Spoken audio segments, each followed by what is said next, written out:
Tout d'abord, bienvenue à celles et ceux qui viennent de nous rejoindre. Il est 12h28 bientôt, et c'est à 10h40 que nous intégrons l'ouvreur de Guinea Pig pour l'épreuve de dressage.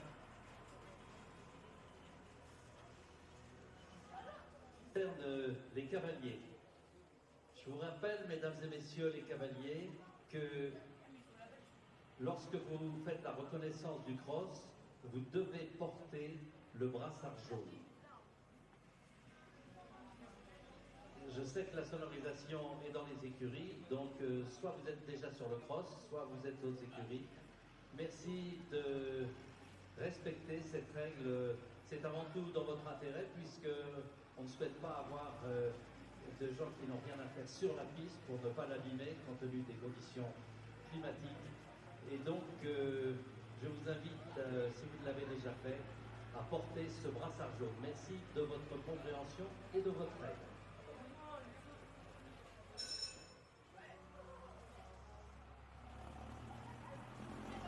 Alors, on m'indique aussi que je dois vous rappeler que les chiens doivent être tenus en laisse. Et puis si les cavaliers ne comprennent pas, demandez à vos chiens de rappeler à leur maître qu'ils doivent les attacher et qu'ils doivent avoir une laisse. Merci là aussi pour votre aide et votre compréhension. Il est maintenant 12h29. Dans 11 minutes, nous accueillerons le premier concurrent du dressage des... Non, d'abord nous accueillerons le Guinea Pig, l'ouvreur, et ensuite à 13h, ce sera Elian Cassels, l'Irlandais, qui sera le premier à se présenter au jury.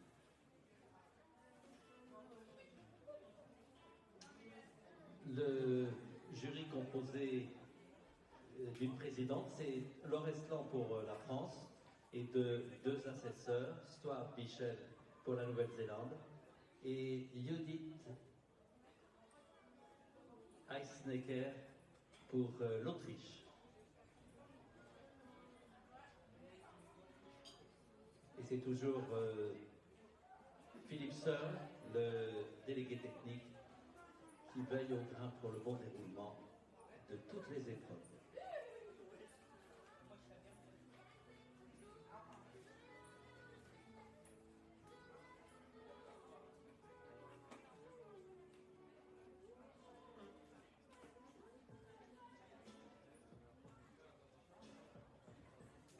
Et c'est donc sous l'égide de la Fédération équestre internationale présidée par M. Hildmar de Vos, en partenariat avec la World Breeding Federation of Sport Horses, que Yves-Marie Vandamme, président du Lion équestre mondial du Lion, organisateur du mondial, de Sophie Sellier, la directrice du concours, de Florence Labin, la présidente du conseil départemental de Maine-et-Loire, propriétaire du parc de l'île Briand, Christelle Morancet, présidente de la région des Pays de la Loire, qui vous souhaite la bienvenue pour la 40e édition du Mondial du Lion. Cette année, ce sont 25 nations et 109 cavaliers et jeunes chevaux de 6 et 7 ans qui sont au rendez-vous. Vous pourrez découvrir au fil du cross les nouveautés 2024.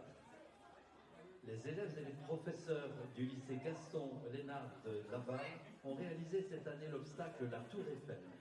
Et nous sommes ravis d'avoir enrichi ce parcours dessiné par Pierre Michelet avec deux obstacles qui proviennent du cross des Jeux Olympiques de Paris, le cerf et les bâtisseurs. Vous aurez de très belles photos à faire sur ces très beaux obstacles, entre autres.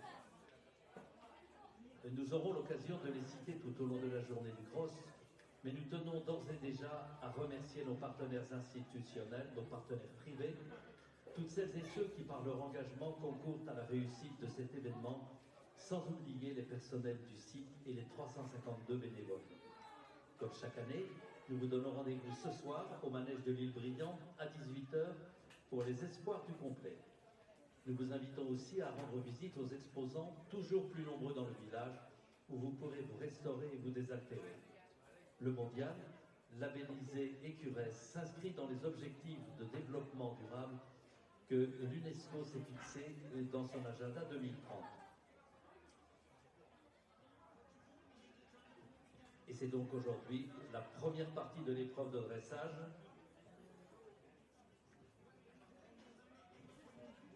Avec 22 chevaux qui se sont présentés pour les 6 ans et 33 pour les 7 ans.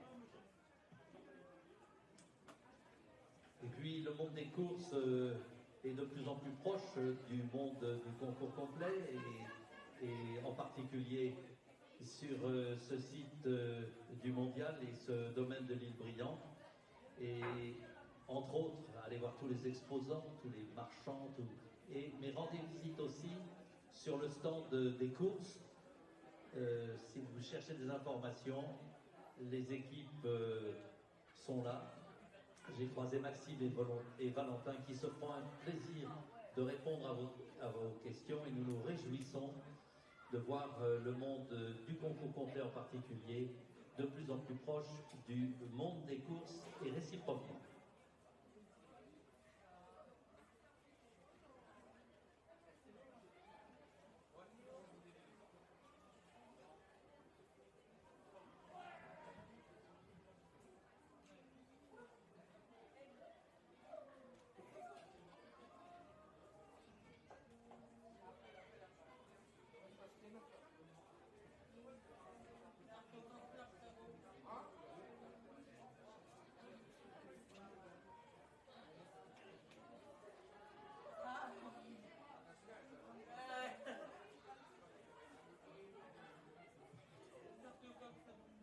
Après, nous allons passer à la compétition, mais je rappelle à nouveau aux cavaliers qui reconnaissent le cross qu'ils doivent impérativement porter le brassard jaune. Que vous soyez aux écuries, que vous soyez déjà sur le cross, vous entendez ce message. Merci d'y prêter attention et de porter le brassard jaune à l'occasion de votre reconnaissance de parcours. Merci à tous.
Alors, le message concernant les brassards jaunes vous est transmis à la demande de Jean-Guy Sali et j'espère que ces 3 informations vont vous permettre de respecter la règle imposée par l'organisation, en particulier pour protéger les pistes. Merci de respecter les brassards jaunes.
Dans une minute, nous accueillerons l'ouvreur, on appelle en anglais le guinea pig,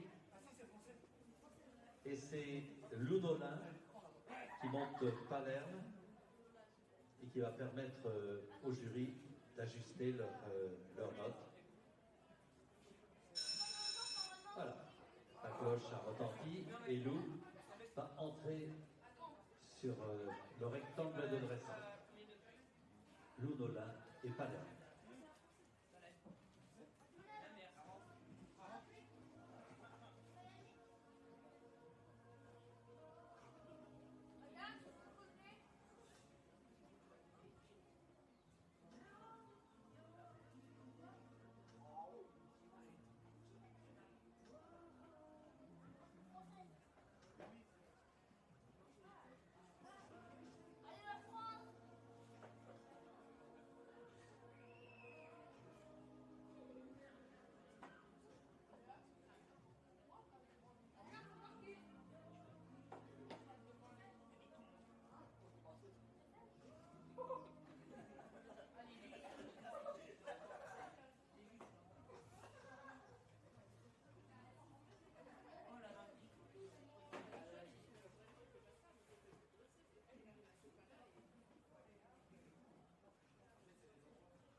Merci à Lou, Nolin et Palerme, les ouvreurs de l'épreuve de dressage du championnat du monde des chevaux de 7 ans. Alors les juges se retrouvent à l'issue de ce test.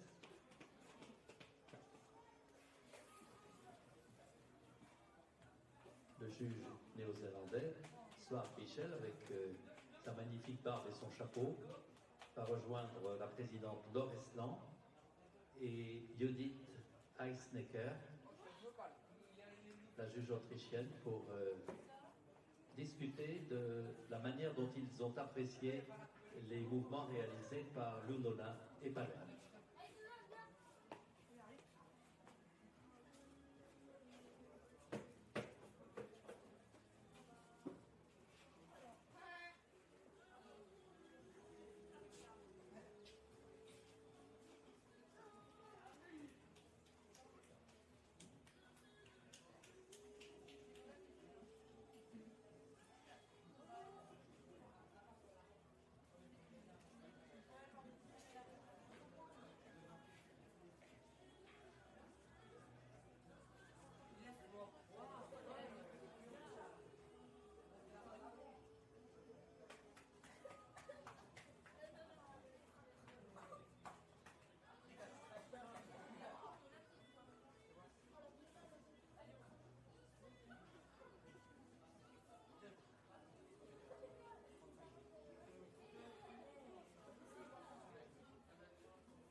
encore 9 minutes de patience.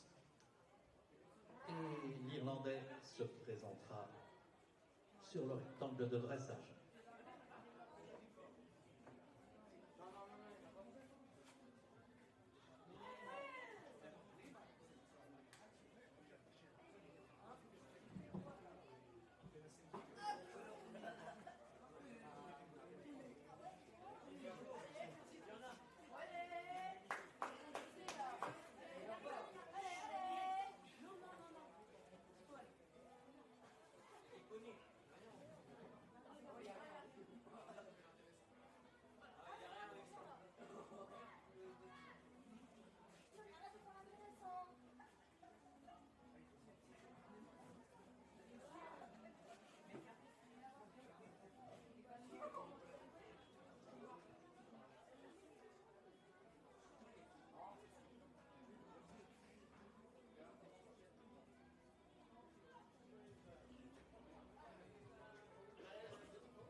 Là, c'est dressage.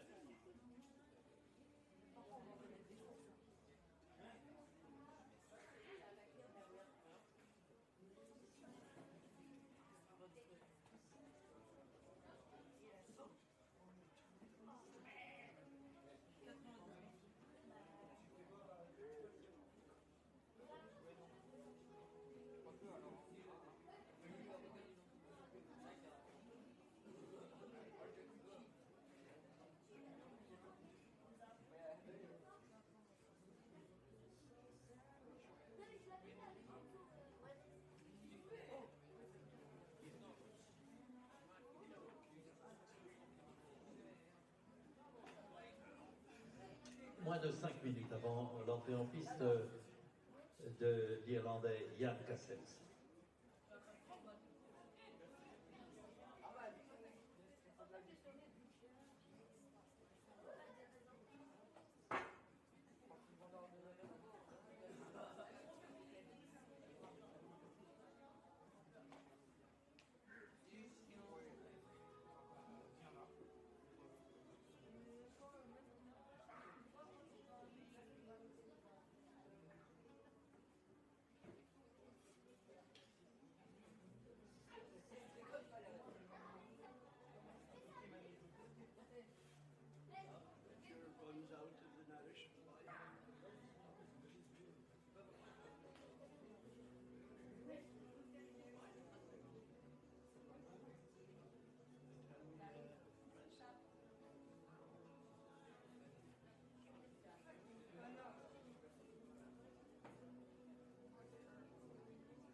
championships for number 1.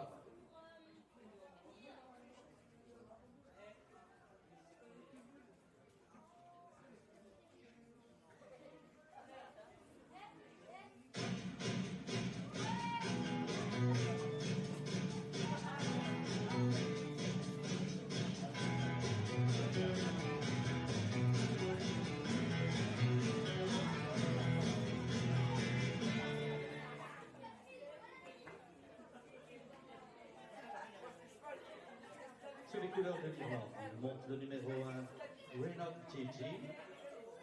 Nous accueillons Ian Cassels. First to go for Ireland number 1.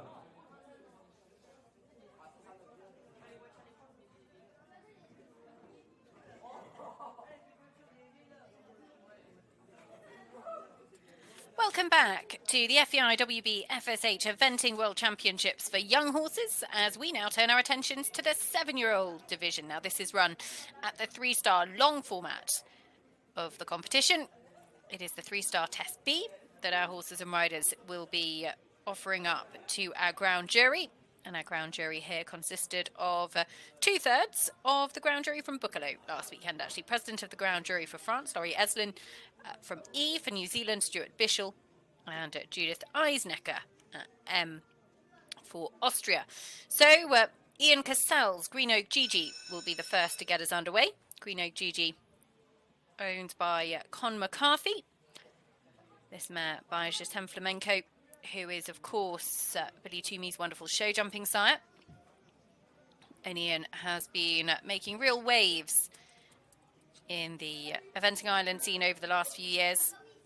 He's 30 years of age now, but actually his top-level career has really parachuted, that's the wrong way, rocketed, that's the word I'm looking for, rocketed in the last couple of years. In particular, made his senior team debut for Ireland at Harada the Europeans last year, and had a win at Ballindennis in the 4-star short just last month as well.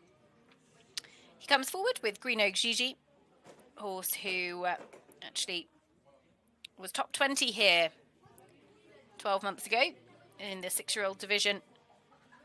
Won the 2-star at Ballindennis last year, and this year has jumped double clear on both of her 3-star short runs in Kililkey and at Lisgarvan. This mare, Irish bred by Con, who still retains ownership of her today. So Ian Cassels gets us underway with Con McCarthy's Green Oak Gigi.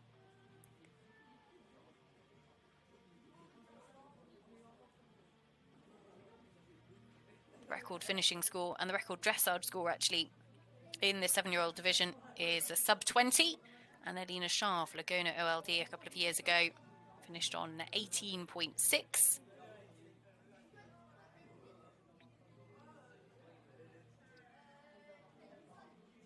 And I love seeing both the 2-star and then the 3-star tests alongside each other or in the same sort of period of competition, because actually you get a real feel for how they get more difficult and the movements get more advanced.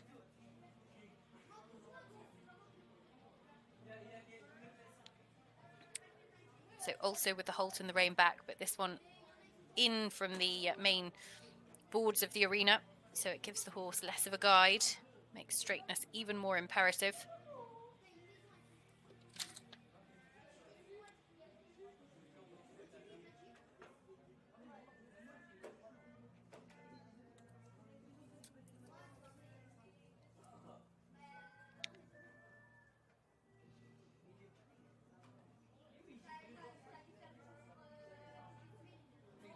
Just almost anticipating that canter strike off Green Oak Gigi.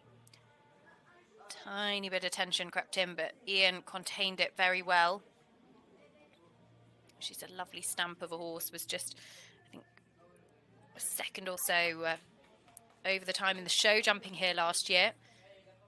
So 0.8 show jumping time penalties to add to their dressage score.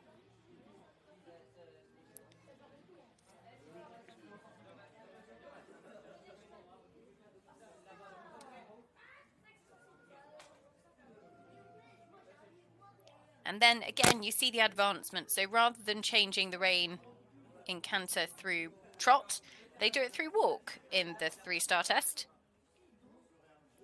You want them to go directly into the walk, a couple of strides, then pick up the new canter lead.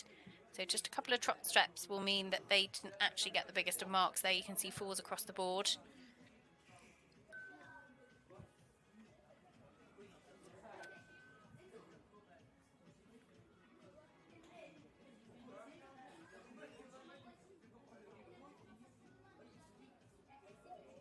A little bit better the second way.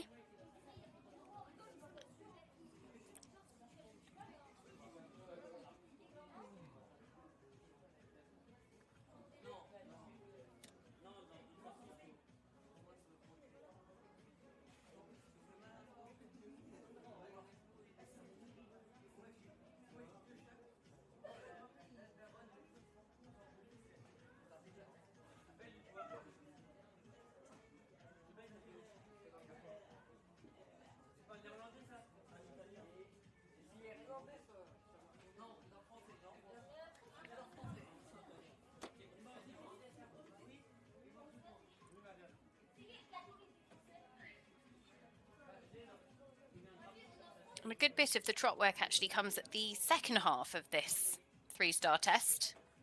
Traditionally, you often find that the canter work is the final few movements before coming back down to trot in the final centre line.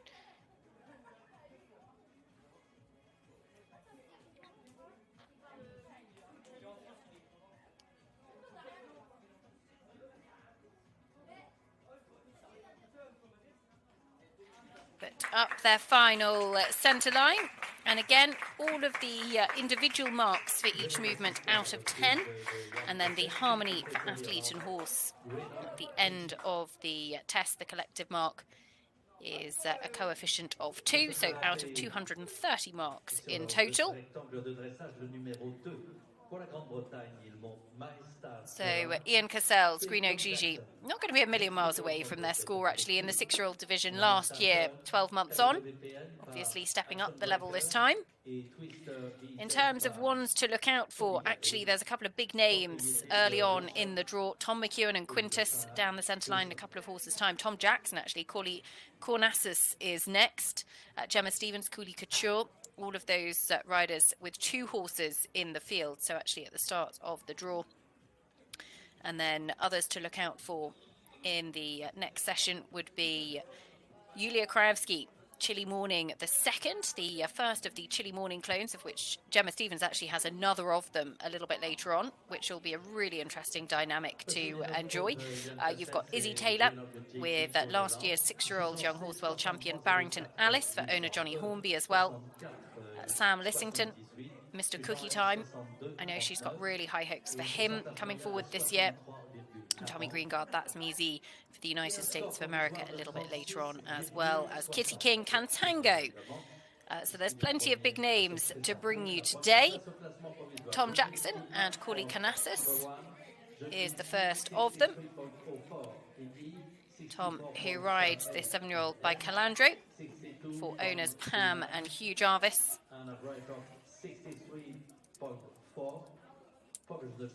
As 36.6 the score for Ian Cassels and Gigi. Tom Jackson now. Tom, who comes here having had a whole host of exceptional 5-star results with his top ride Cable's Hollow Drift, who included another top 5 to his CV at Defender Burley this year. He's got a really, really busy team of horses. Alongside wife Sabrina, had their first baby within the last year as well. So life, safe to say, very busy for Team Jackson. Cooley Cornasus was top 10 at Cornbury Park in the 7-year-old British Championship there. That was a division that was won actually by Tom McEwen and Maestro, who we'll see next down the centre line.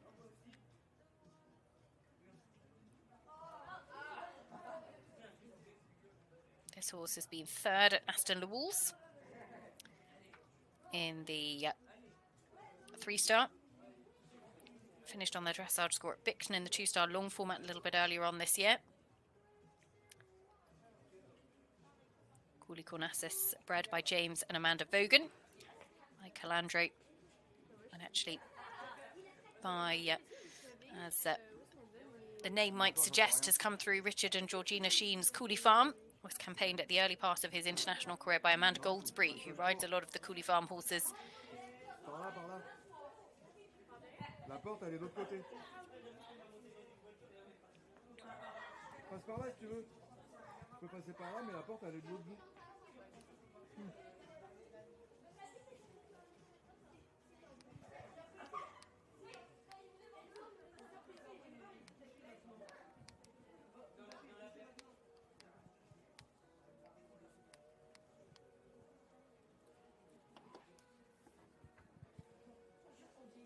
Not quite square behind from our sight here.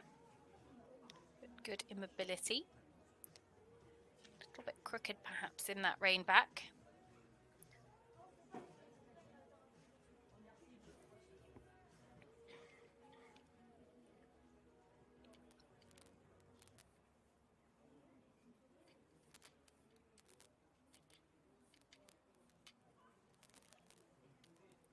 Tom also rides at My Star Turn for owners Richard and Sarah Jewson tomorrow. So all of the riders that have two horses competing at the very beginning of the draw, their second ride will come forward at the end of the draw tomorrow afternoon. Of course, we'll be live for you, FEI.tv, with all of the action over the coming days.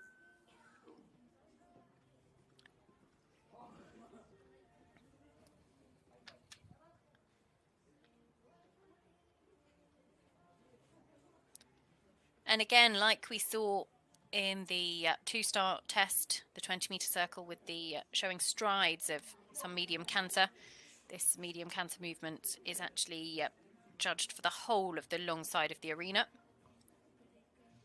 Transitions marked within that as well.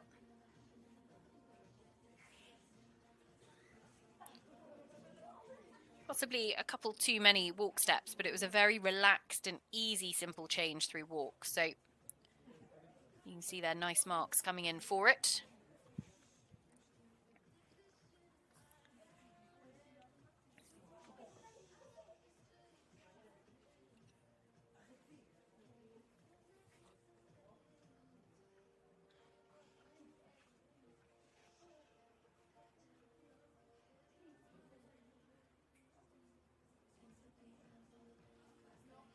Again, another nice change of rein through walk.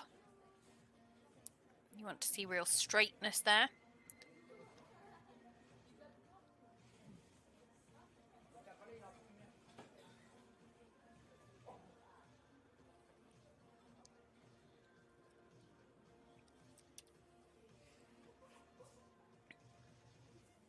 Trending about where this combination have been scoring this year. Be about on track with their 6-run average.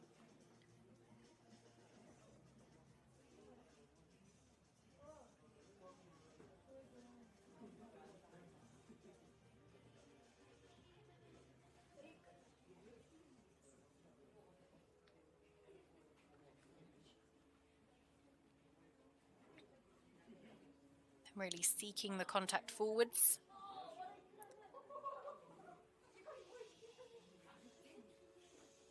Some fairly exuberant guests enjoying their lunch.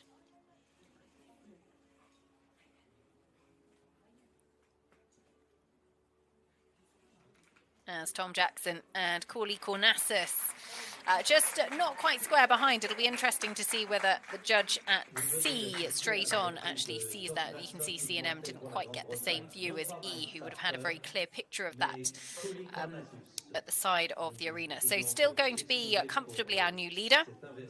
Tom Jackson, Cooley Cornasus will set the standard here in Le Lion d'Angers of the FEI WBFSH Eventing World Championships.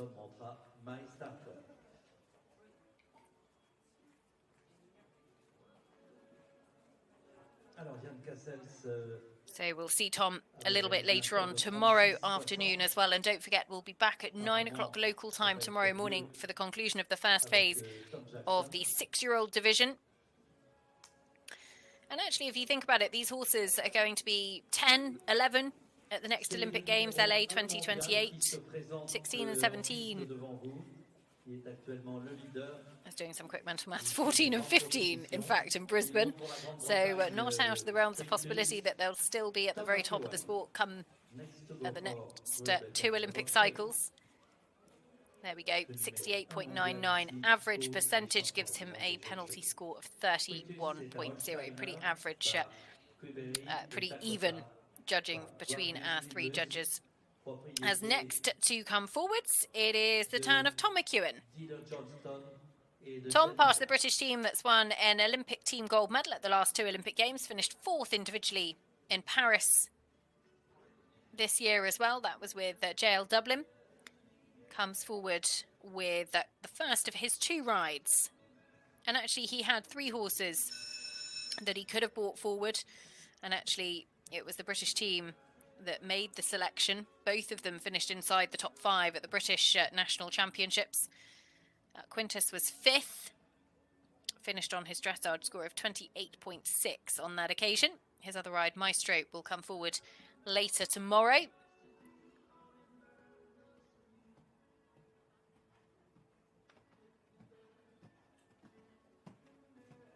Tom, whose wife Harriet is expecting their first baby in just a few short weeks' time.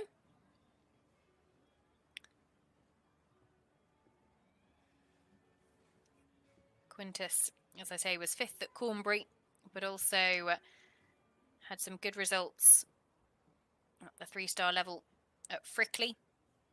Has done an FOD, so finished on their dressage score at the horses only long format at the 2-star level at Bicton earlier on this year. So much energy. This horse was actually is owned by Deirdre Johnston and Jane Knight. Deirdre, of course, who's part of the ownership of JL Dublin, his ride from the Olympic Games. Wonderful to have so many brilliant owners investing in the sport and really looking for the long-term success in eventing. By Quibery 3, out of a Goddess Limbus mare.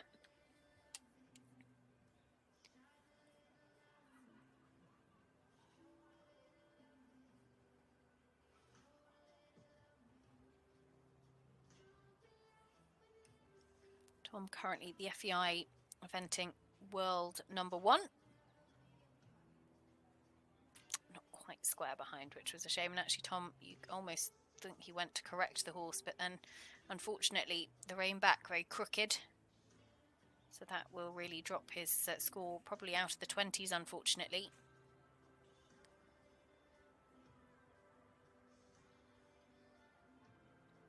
Yeah, it's an expensive one. Quintis, a big horse, looking very relaxed in the arena.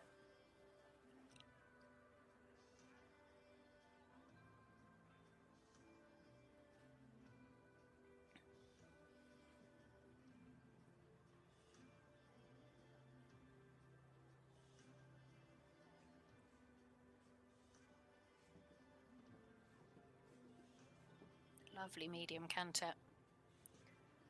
Very balanced in both of the transition into and out of.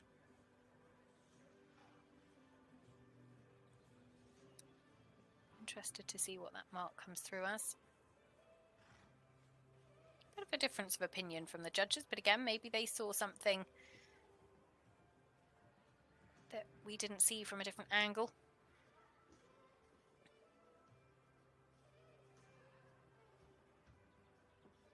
Very easy change of rein through walk. The horse looking very relaxed.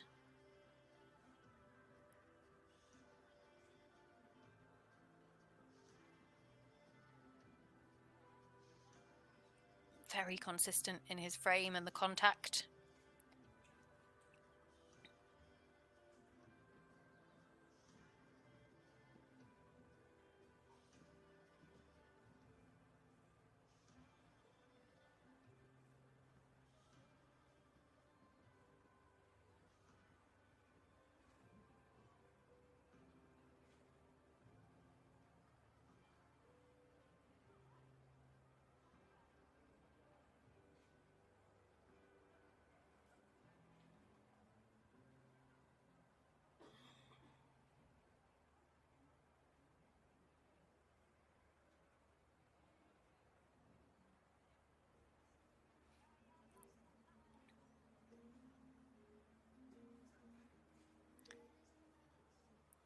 And there really is nowhere to hide when you're in the middle of the arena from going away from the president of the ground jury at sea. They get such a central view as to how straight you are. Almost a tiny little spook step. Extending the frame, seeking the contact forwards before Tom picks him back up for this final Olsen centre line. And you can see a lot to like from this horse for the future. Quintis, who was trending easily in the late 20s. Just that error in the rein back drops them into the 30 mark, and that should see them go into second on the leaderboard.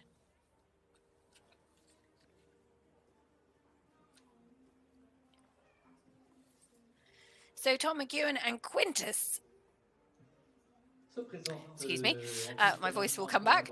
Tom McEwen and Quintis will go into second, it looks like, for Team GB. Might just sneak into the lead. Tom will see, as I say, a little bit later on with Maestro as well. We've got a really strong British contingent in this 7-year-old division, including Izzy Taylor and Barrington Alice, who of course won the 6-year-old class 12 months ago.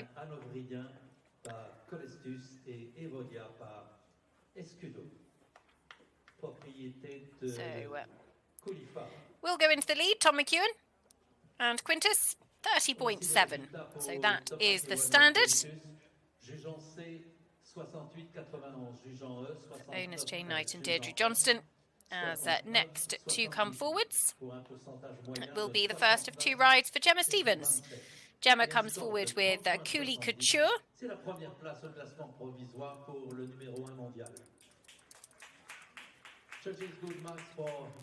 It's the 7-year-old. That's actually won the 2-star long format. That's at Heartbreak back in August. Jumped double clear at both at Wellington and Cornbury House as well. Owned by Cooley Farm, still on the FEI record. Was actually bred by Bernard Ulsterman by Calestis. I actually think would be in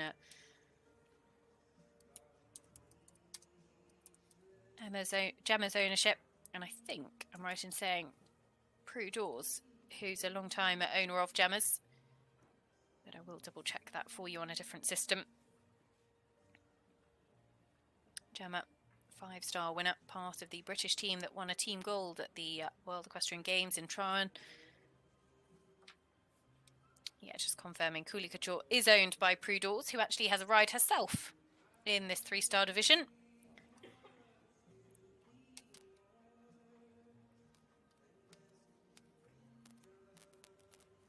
Some very good placings nationally this season as well, and have been consistently in the sub-30 territory in the first phase. Gemma, who had a very, very good runners-up position at Horse of the Year show in the pure show jumping discipline just last weekend.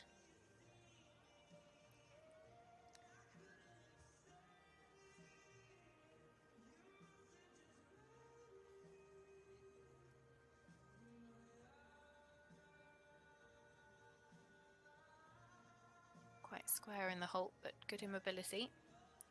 You want the rein back steps to be in diagonal pairs, so actually if they're not quite square in the halt, that immediately just makes it a little bit trickier.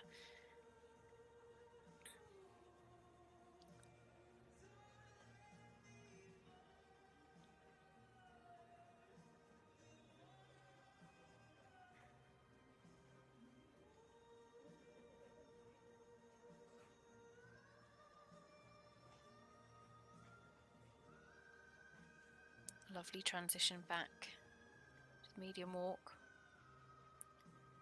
Tiny bit of anticipation of the canter strike off, but Gemma contained it well.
Just needs to keep the energy in the canter going into that simple change.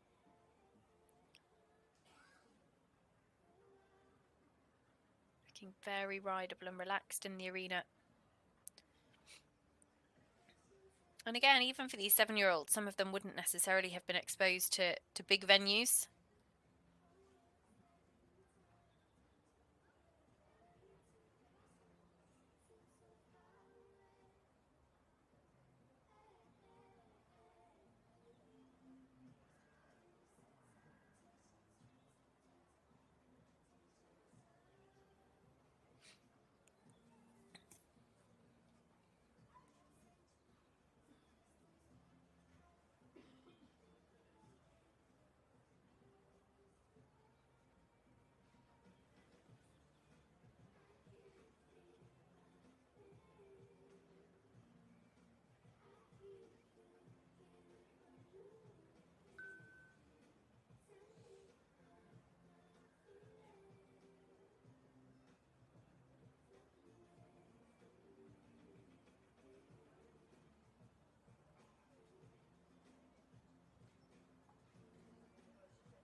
So up the final centre line, Gemma Stevens and Cooley Cachur. Cooley Cachur really relaxed in the arena, looks like thoroughly enjoyed herself. As the crowd certainly gathering a little bit, I think most of them behind our camera position, so we don't necessarily see them, but the cheers certainly louder for this afternoon's dressage in comparison to this morning. So the leader at the moment is Tom McEwen and Quintis, 30.7, ahead of Tom Jackson, Cooley Cornasus on 31.0. Gemma Stevens is going to go into 3rd place on the leaderboard, just waiting for confirmation of her score. Propriété de English, Sofia von Moltke, Jenny Curtis et John Curtis.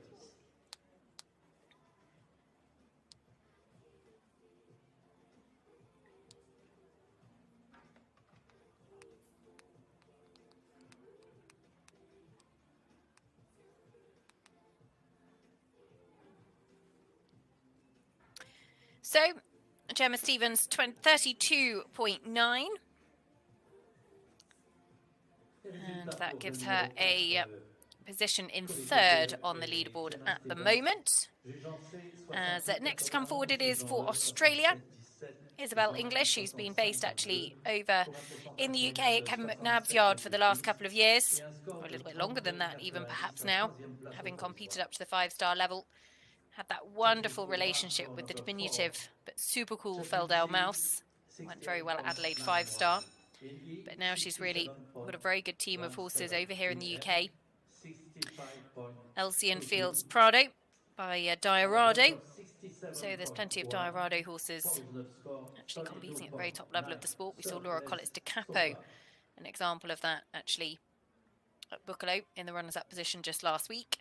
Owned by Sarah English, Sophia von Moltke, Jenny and John Curtis.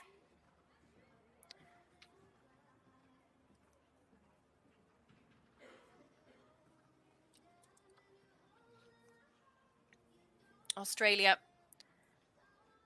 last took the win here at Lilian d'Angers back in 2021. Kevin McNabb and Cute Girl in the 3-star division for 7-year-olds, and actually Chris Burton is a former winner in the 6-year-old division as well with Firefly. Isabelle's best placing actually came in 2021 in the 6-year-old class with Sildara Dallas, where she finished just off the podium. But has had some good top 5 finishes here as well. Skildara Bombay S was 5th here in the 6-year-old class last year.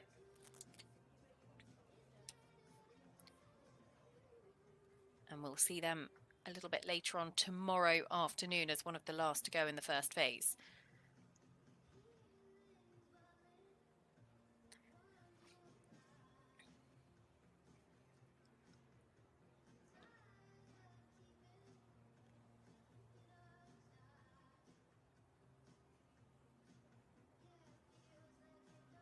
One, 2, 3, 4 steps in the rein back. That's lovely.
Good direct downward transition to walk.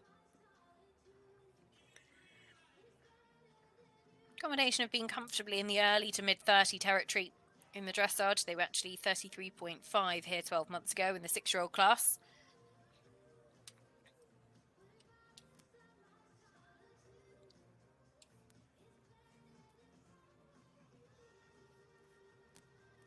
Top 10 in Killilky in the 3-star there.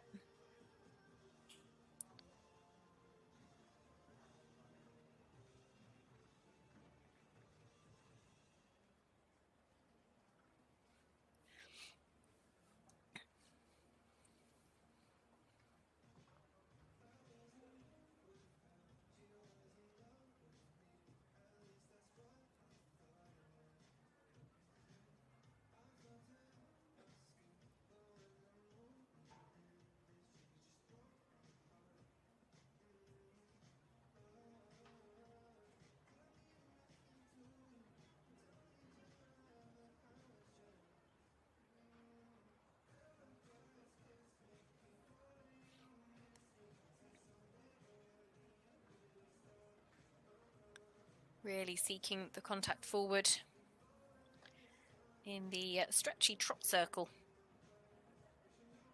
as I like to call it. 20-metre circle at working trot, allowing the horse to stretch down and forwards. And a lovely final halt to complete. So Isabelle English, the first of our Australian riders, Elsian Fields Prado. We'll see Isabelle actually tomorrow afternoon as well. We'll go into a podium position here. Tom McEwen, the leader at the moment, with Quintis. So 30.7 is the score to beat. And there we go, 68.70, 68.04 and 65.65 gives them a penalty mark of 32.5. So that puts them just ahead of Gemma Stevens on the podium. Gemma, Cooley, Cachur go down to 4th. Tom McEwen and Tom Jackson hold the top 2 spots at a very early stage.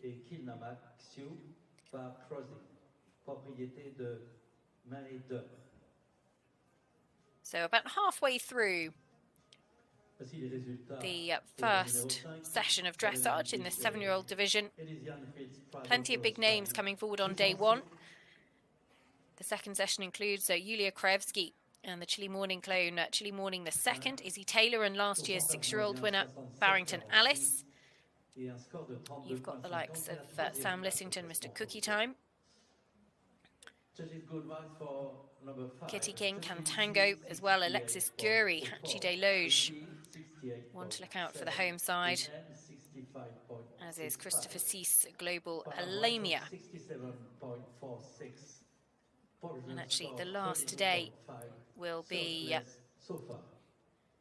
down the centre line at 5:15 local time. That will be Katrin Norling and 16 Af Tolstad.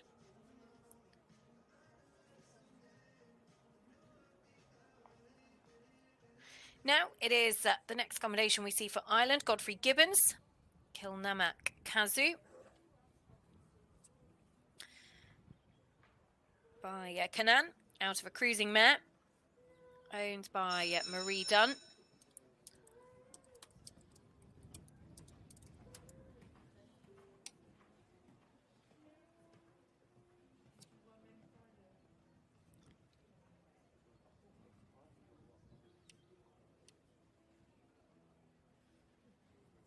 Combination have jumped clear cross country at both of their 3-star runs, including top 12 at Killilky back in June.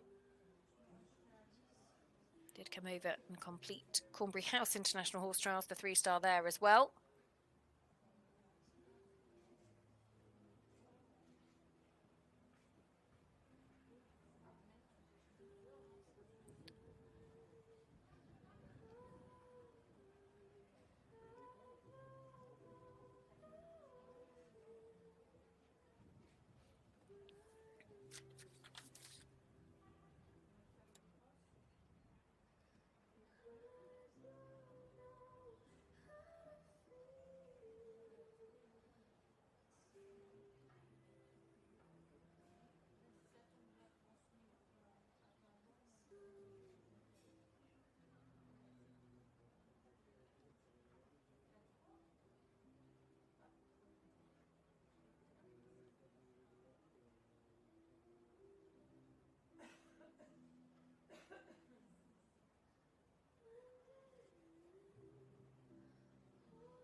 just stepped out behind and popped his nose up in the halt, which will be marked down.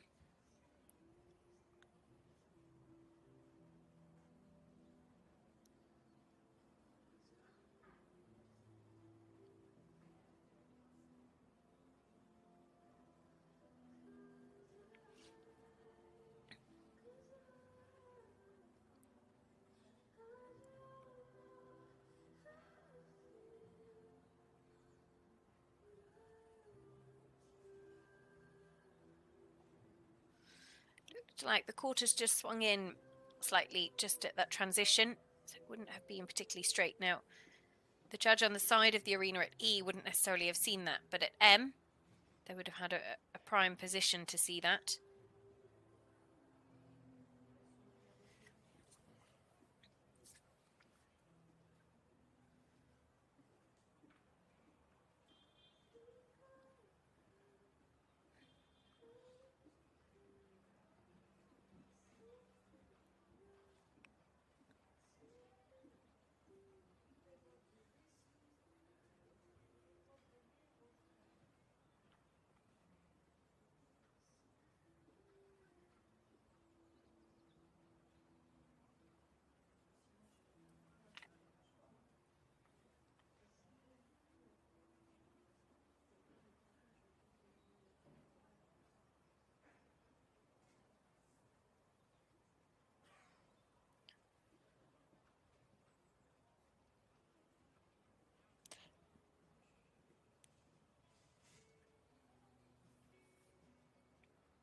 Again, you just want them to be really straight through that change of rein.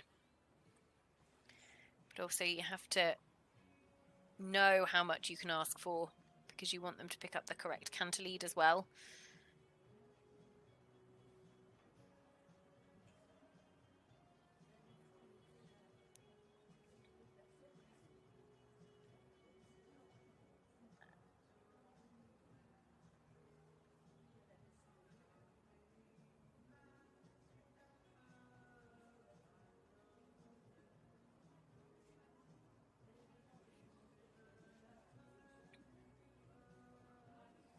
Just getting a little bit fussy in the contact.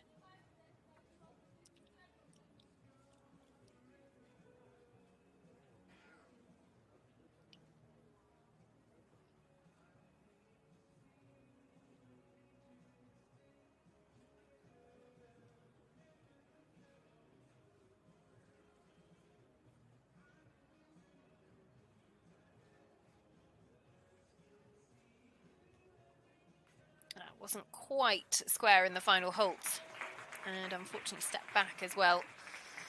Godfrey, Gibbons, Kilnamac, Cachur though finishing their first phase here for owner Marie Dunn. Lovely Irish breeding, and actually this will be one to look out for in the cross country over the next couple of days. On Saturday we will have a full day of cross country action for you live on FEI.tv. Pierre Michelet, the course designer here in Le Lion d'Angers, and it is, let me tell you, a work of art. If you haven't ever seen Le Lion d'Angers cross country, then one, tune in on Saturday, but two, perhaps go and have a Google and look at some of the incredible design and intricacy on the cross country course. It's more of a work of art as opposed to a cross-country track. They do an incredible job, and actually it's hugely popular as well. They'll get about 80,000-90,000 people will descend, which is a lot for these young horses. Perhaps those that haven't seen crowds nearly to that level, which is almost all of them. Some of the 6-year-olds would have obviously experienced it last year, but it's rare that any of their preparation events would have had that level of atmosphere.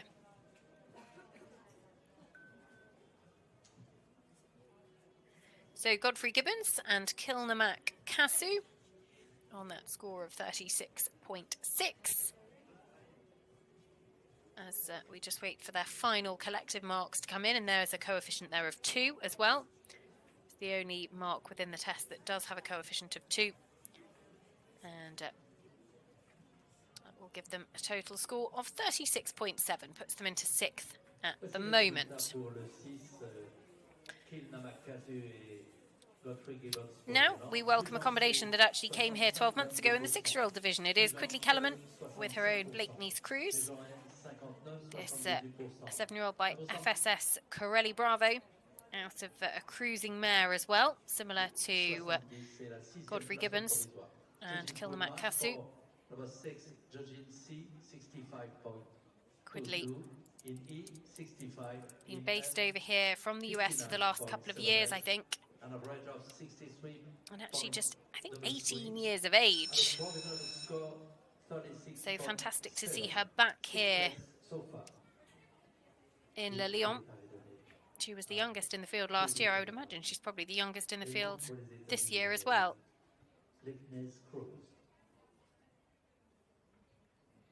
Originally hails from Texas.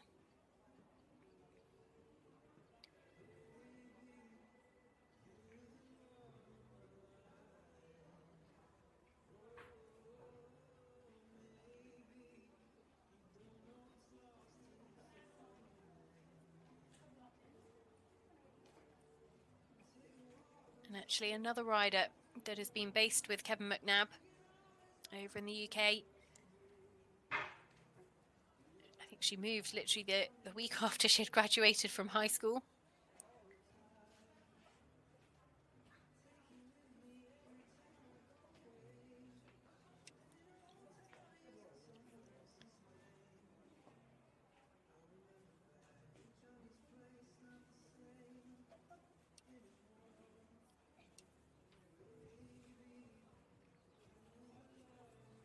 She was actually the sole representative of the USA here 12 months ago.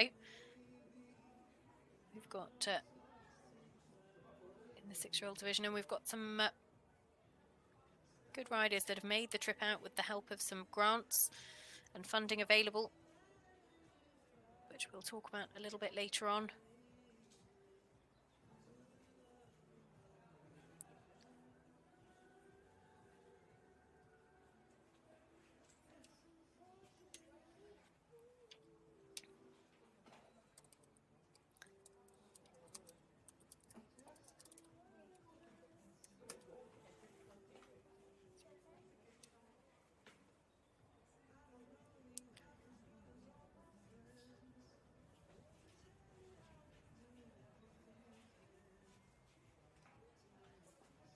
Combination just outside the top 20 in Lisgarven. They ended up top 20 at the end of the leaderboard here in Le Lion d'Angers last year. They just added a few show jumping time penalties to their dressage score, which 12 months ago was 34.9. But of course, stepping up the difficulty level now in the 3-star division. There's no doubt, though, that it helps these young horses. The 6-year-olds that come back as 7-year-olds have already had a taste of this arena. They've already had a taste of the crowds on Cross Country Day. And the same should be said, actually, for the riders. So this time 12 months ago, Quidley would have been 17 years of age, and it's a huge, huge deal. And yet, actually, she's coming here a year later, still only 18, and with bags more experience than some of the other riders in the field.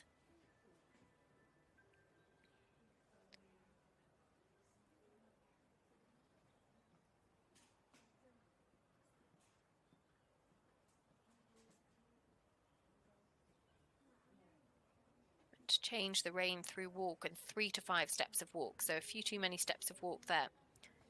They won't get the biggest mark for it. You see 2 5.5s and a 6.5. A lovely Irish stamp of a horse. Blakeney's Cruz was bred by Brendan Noon.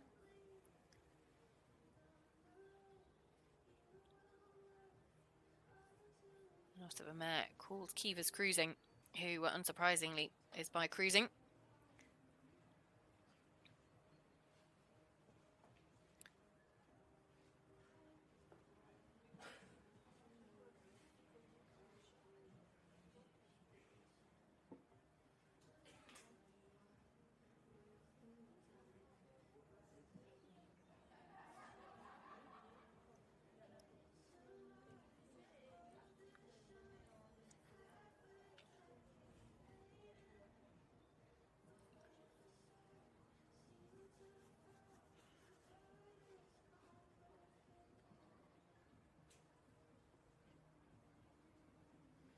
And riders actually, when they come here to compete at Lilian d'Angers, they're only allowed a maximum of 2 across the divisions.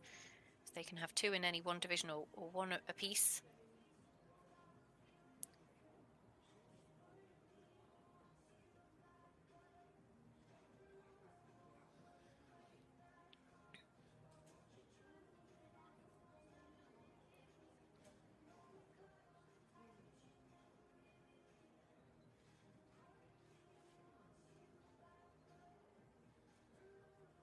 And a lovely, just stepped back behind, which was a shame. It was a lovely square halt to finish. Blakeney's Cruz and Quidley Kellerman looks like such a fun horse to be getting experience on as well. Quidley very much producing him herself, but actually he looks like a really honest and fun horse to gain the mileage on too. So we'll go into a top 5 place on the leaderboard at the moment. We've got just 2 to come before the first break in this 7-year-old division. And the 3 coming back after the break, Yulia Krajewski, Izzy Taylor and Austin O'Connor. So big hitters for Germany, Great Britain and Ireland. As there we go, 63.48, 63.91, 64.35. The judges very much in agreement. 36.1 puts her into 5th. That pushes Ian Cassels down into 6th. She goes just behind Gemma Stevens and Cooley Cachur.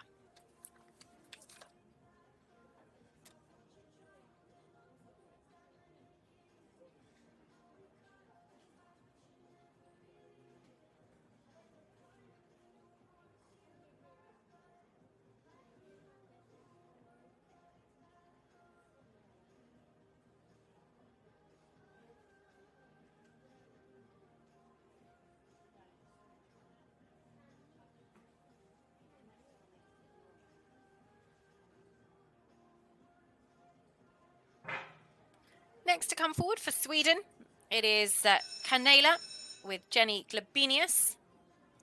Combination with 3rd in Sergio in the 3-star there.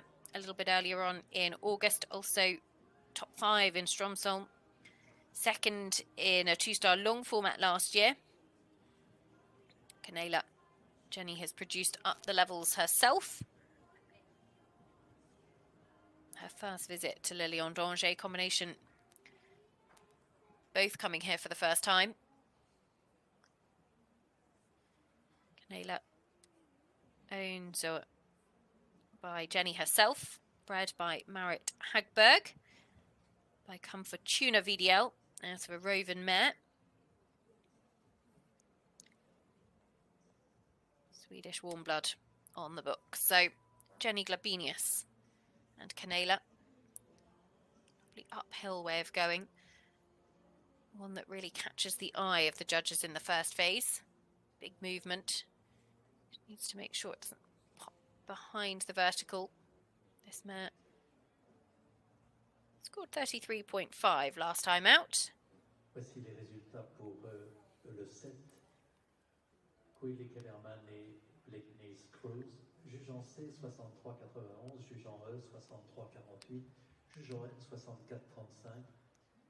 Un pourcentage moyen de 63,91 et un score de 36,10, la 5e place. Judges good marks for number 7, judge in C 63.91, in E 63.48, in M 64.35, an average of 63.91, provisional score 36.1, 5th place so far.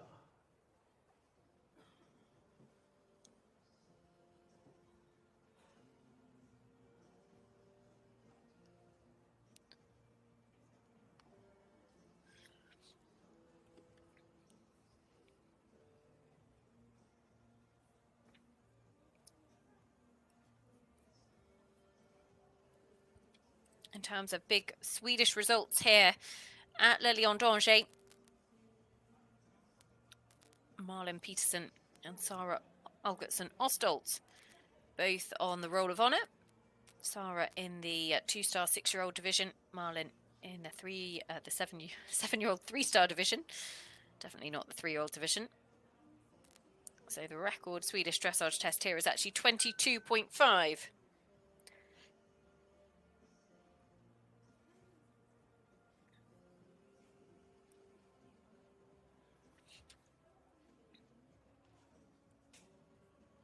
had a whole host of top 10 placings as well.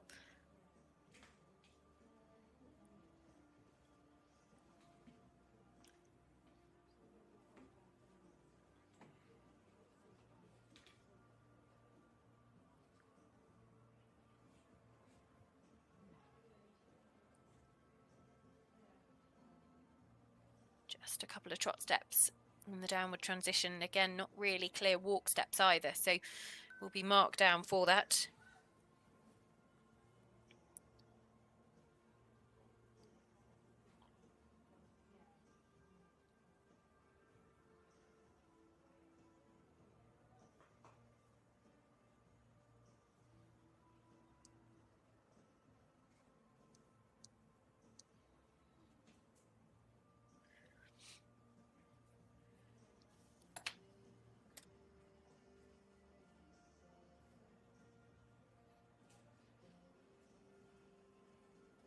Still a little bit tight through the second of those simple changes, but definitely a clearer walk transition than in the first.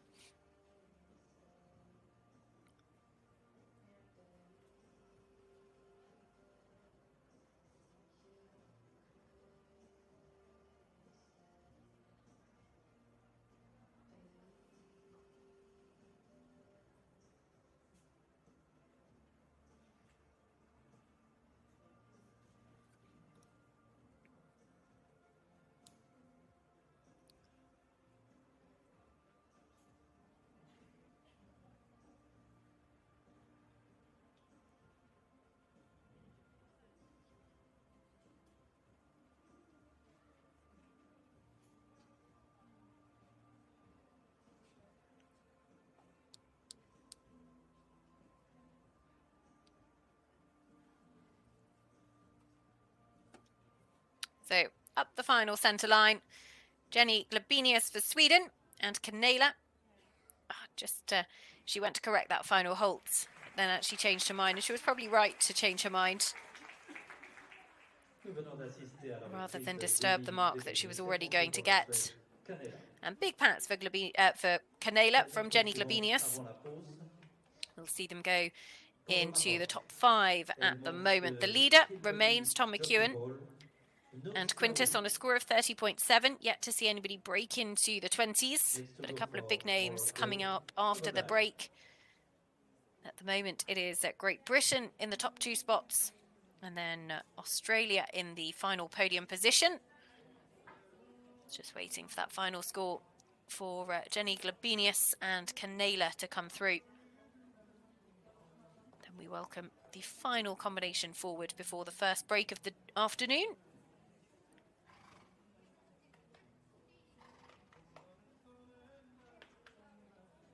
So 36.0 sees them go into 5th at the moment. Go behind Gemma, Stevens, Cooley, Cachur, ahead of Quidley, Kellerman and Blakeney's Cruz for the United States of America. Well, welcome to the FEI WBFSH Eventing World Championships for young horses here in Elian Danger. Next to go, it is Nora for Morocco, Killbunny Jockey Hall. This 7-year-old by Kadam Jr., owned by Nora alongside Cecile Renault. Nora, who made history by representing her country at the Olympic Games in Paris this summer, really paving the way for other riders from her nation. She has been based in the UK for a number of years now.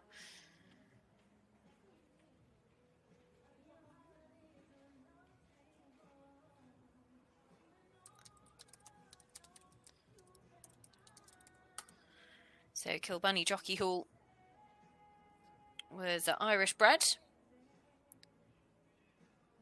As for Lawson's Flight Mare,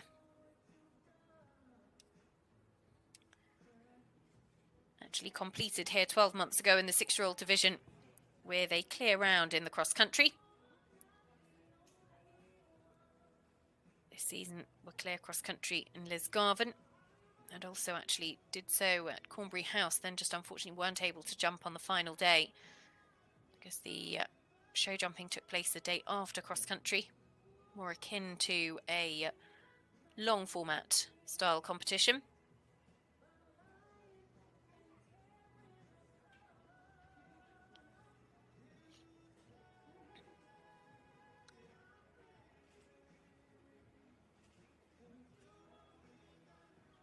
The leader, remember, Tom McEwen and Quintis, 30.7 is the target.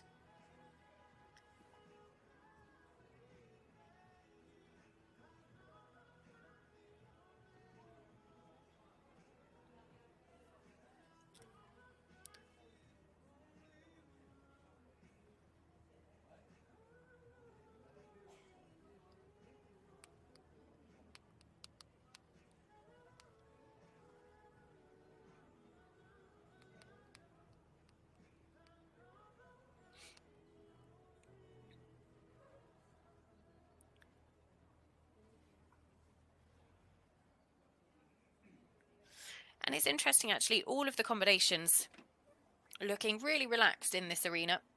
I wonder whether they will start to get a little bit hotter tomorrow afternoon as the atmosphere builds. But actually, most have looked really rideable. They will, of course, have the opportunity to work in the main arena as part of their arena familiarization.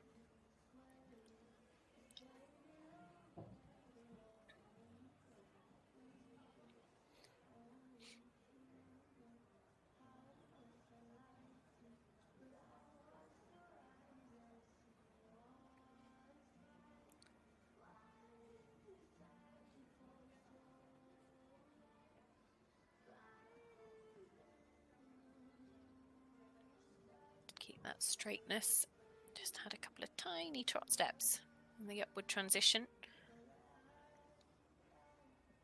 but it was a very efficient change.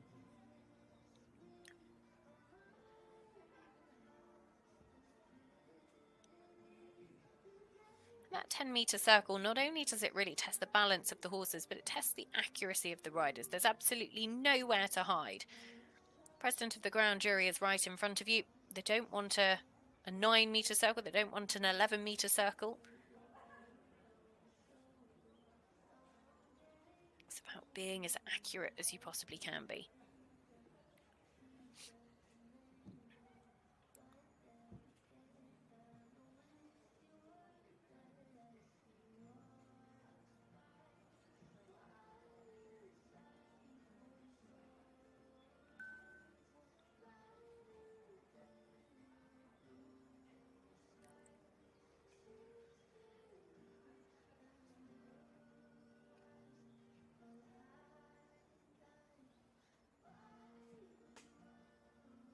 Pretty consistent in the mid-30s with where they have been scoring.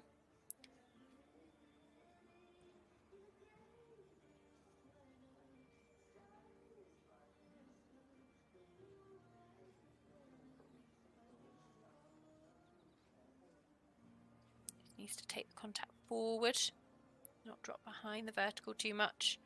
Stretch the neck, nose and frame forwards and out slightly.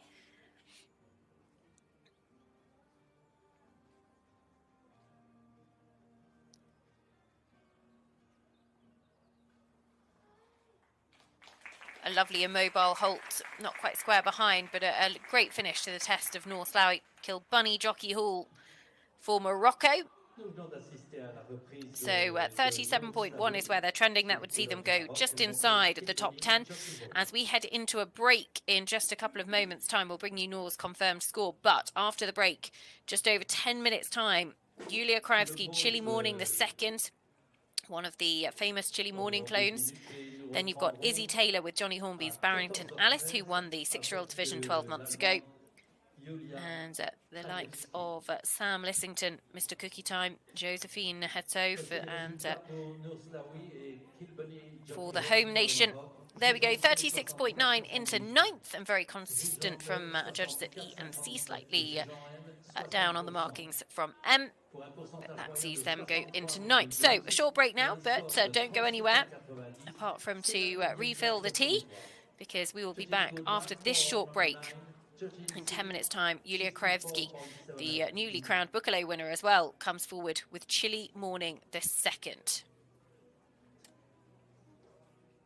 average of 63.12, provisional score 36.9, ninth place so far.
moins de 2 minutes, nous accueillerons l'Allemagne. Elle monte Chili Morning. C'est Julia Krajewski. For Germany, number 10.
À Tokyo en 2021, aux Jeux Olympiques, elle remporte le titre.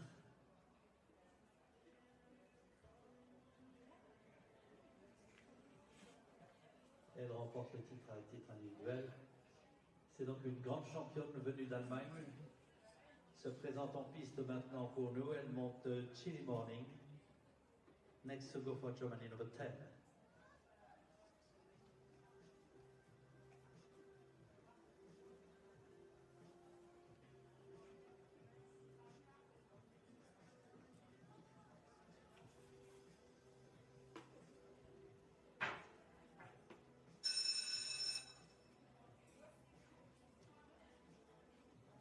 Le score à battre dans cette épreuve de dressage est de 38. Welcome back after the break, and we get things underway with the 2021 Olympic champion from Tokyo. It is Julia Krajewski with Chili Morning the second. One of 3 Chili Morning clones. Chili Morning, of course, the 2015 badminton winner with William Fox-Pitt, his ride at the Rio Olympic Games as well. And there's 3 clones, all competing at the 3-star level. 2 of them here this weekend in the same division. One with Julia Krajewski, one with Gemma Stevens. She'll come forward later tomorrow.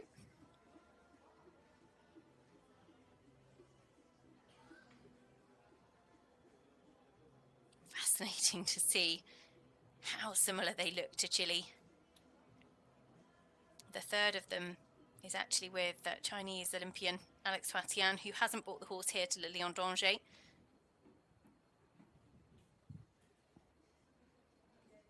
Owned by Chris and Lisa Stone, who've enjoyed a really good breeding programme with Chili Morning as well.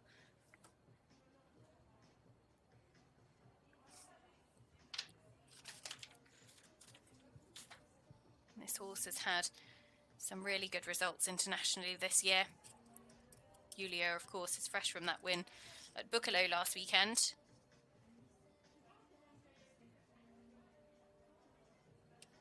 But this horse has also had some very good podium finishes, was second in Langenhagen, won the 3-star Investerstead. Last 2 3-stars and 1 2-star run. 24.6, 26.5, 25.3.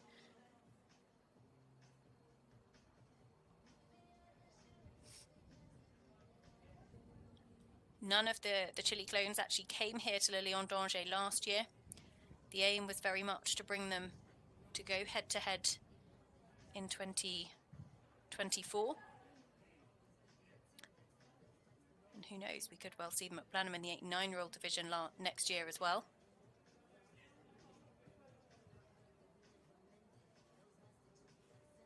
Very nice upward transition to canter, very correct.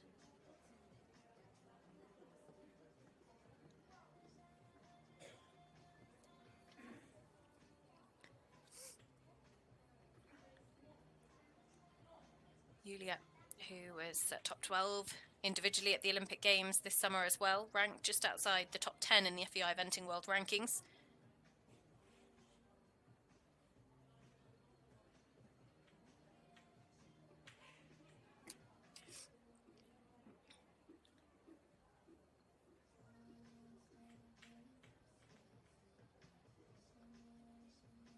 Really nice transition through walk in the simple change. Looking so relaxed and rideable.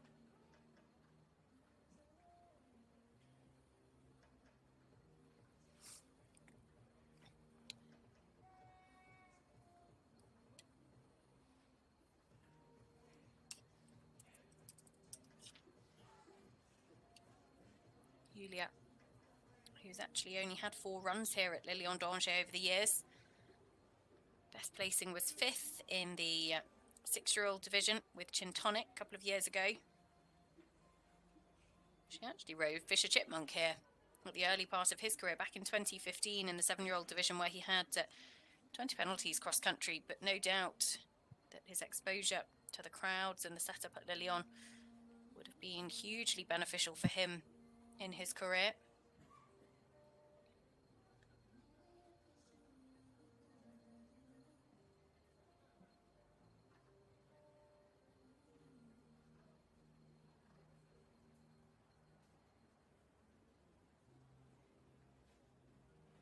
And I'd be really interested actually, because obviously Julia didn't ride Chilly Morning. I don't think she ever rode him in at home, but certainly it was never a partnership that they had, whereas actually Gemma Stevens did have a partnership with Chilly Morning. He went to her yard on retirement, so she would have known him a little bit better. But I can imagine it's probably easier not knowing. One thing is for certain, they are going to walk into the lead, and a comfortable lead at that. Julia Krajewski, Chilly Morning, the second, will be our new leaders here in Lilian d'Angers. Will be sub 27, the first sub 30 score on the board. And Gemma Stevens will come forward with Chilly Morning, I think the 4th. Tomorrow, I think Julia's is known as Deuce. 13 is Alexis, number 3, and Quattro for number 4 is Gemma's. So there we go, confirmation. We knew they were going to take over the top spot. The question was by how much? 26.2. That is the score to beat for Julia Krajewski, Chilly Morning the second. As next to come forwards, it will be last year's 6-year-old young horse world champion, Barrington Alice, who took the title with Izzy Taylor. Combination that actually come here on very, very good form. Went well at Cornbury House International Horse Trials as their final preparation run for their trip here. Finished top 10 there. Had some good runs and good placings this season at the 3-star level, including top 5 finish at Bergam International with a 24.4 in the first phase. So that was a personal best internationally for this horse this year. 7-year-old mare owned by Johnny Hornby.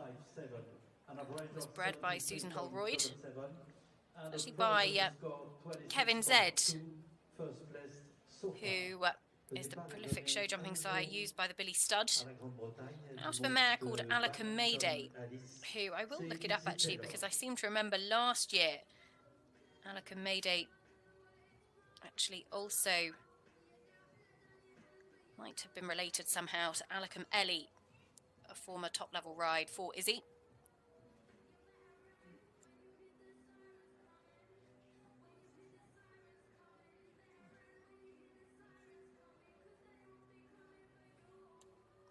And it's always hard to follow a test such as that, but actually the judges know where their 8 marks are.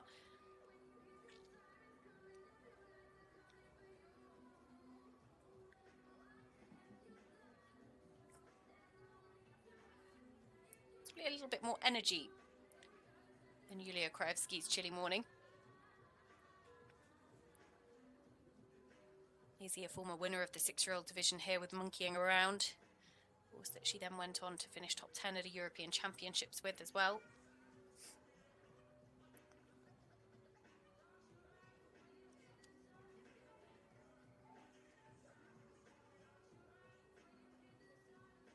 One, 2, 3, 4 steps in the rein back.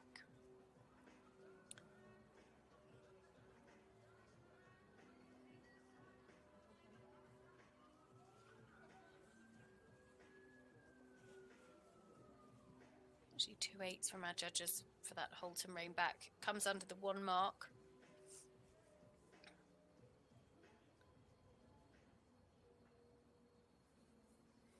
Johnny Hornby, who owns this horse, runs at Barrington Sport Horses. Himself, he's a keen competitor.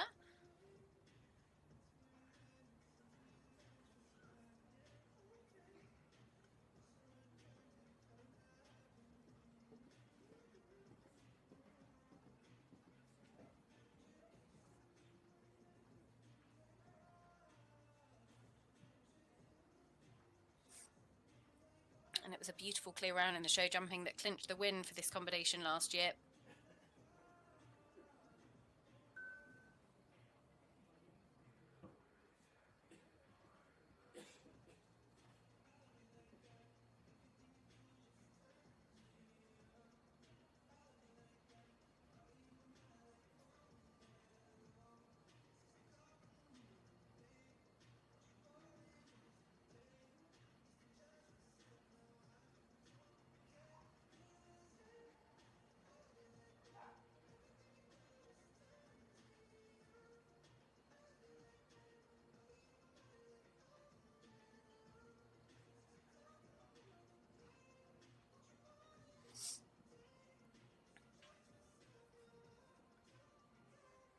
Just picked up the wrong canter lead, unfortunately, which will be a very expensive mistake for them.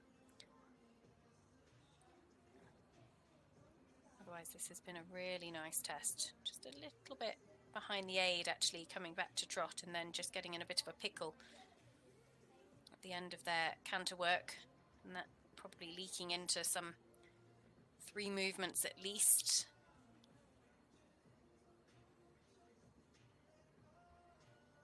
So that will be very, very expensive.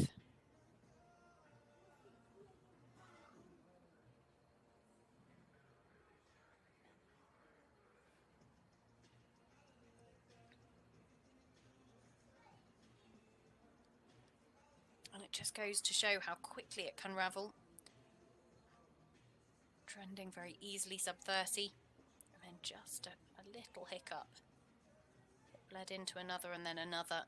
And unfortunately that proves very, very costly on the leaderboard. But there's no doubt about it. This mare, you can see why she's had the success that she's had and how there is such a smart test on the board. She's never been out of the 20s internationally in her career.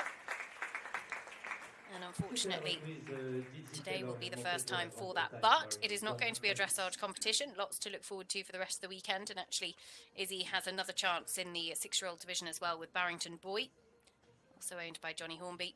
And I think it's safe to say that this mare will still learn a huge amount from her trip to Lelian Danger. So the leader at the moment, Yulia Krajewski, and Chilly Morning the second, 26.2, ahead of Tom McEwen and Quintis, who were one of the first to go. They currently sit in second. Tom Jackson, Cooley Cornasus in third, 31.0. Who else have we got to look forward to in this session of dressage? Well, coming up next will be Austin O'Connor with Kate Jarvie's Diamond Mistress for Ireland. You've got Yaz Olsen Sanderson for Norway, Global Karina. The first of our French challengers in the 7-year-old division as well. Josephine Hettier, Hermes de Brinzière. One for New Zealand as well in Sam Lissington.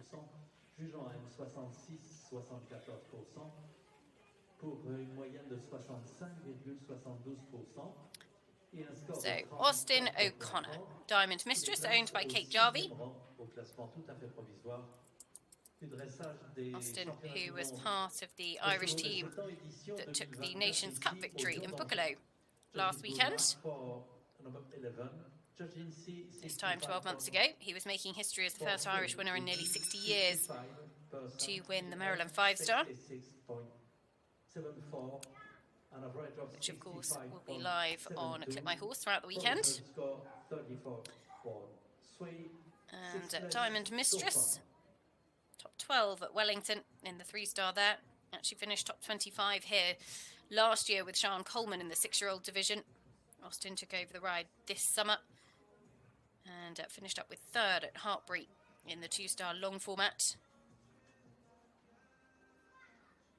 Bred by Kate as well as owned by her, by Diorado, out of a Master Imp mare called She's My Master.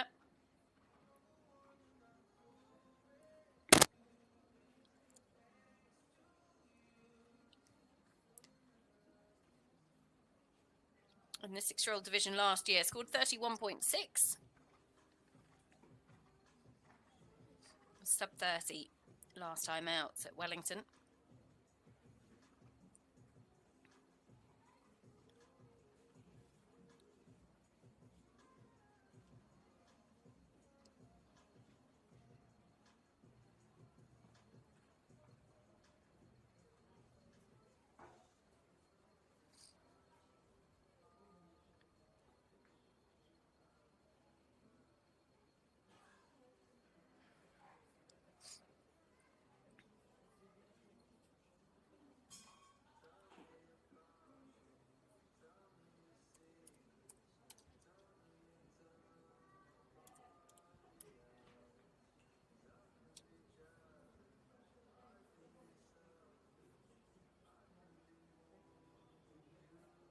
Ireland have never won a Elian d'Angers Young Horse World Championship title. I'm sure plenty of Irish-bred horses have. The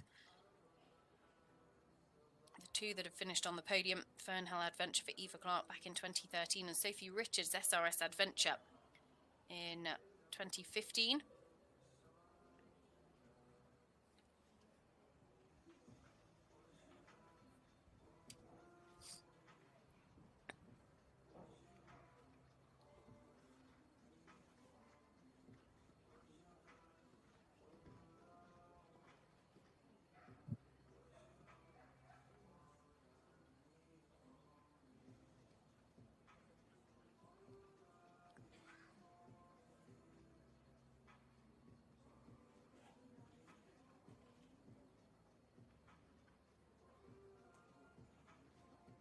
Austin really riding for every mark that's available here to him.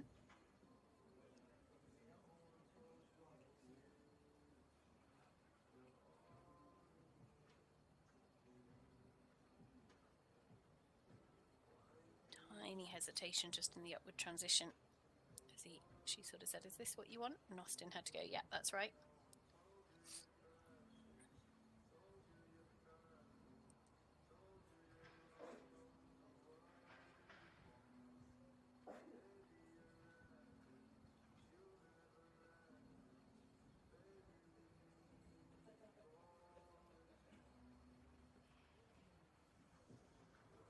Comfortably sub 30 at the moment.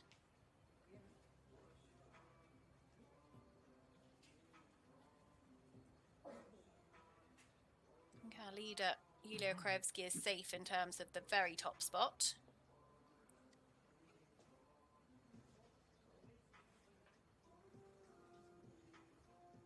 But still, a sub 30 dressage would put Austin in a really strong position here.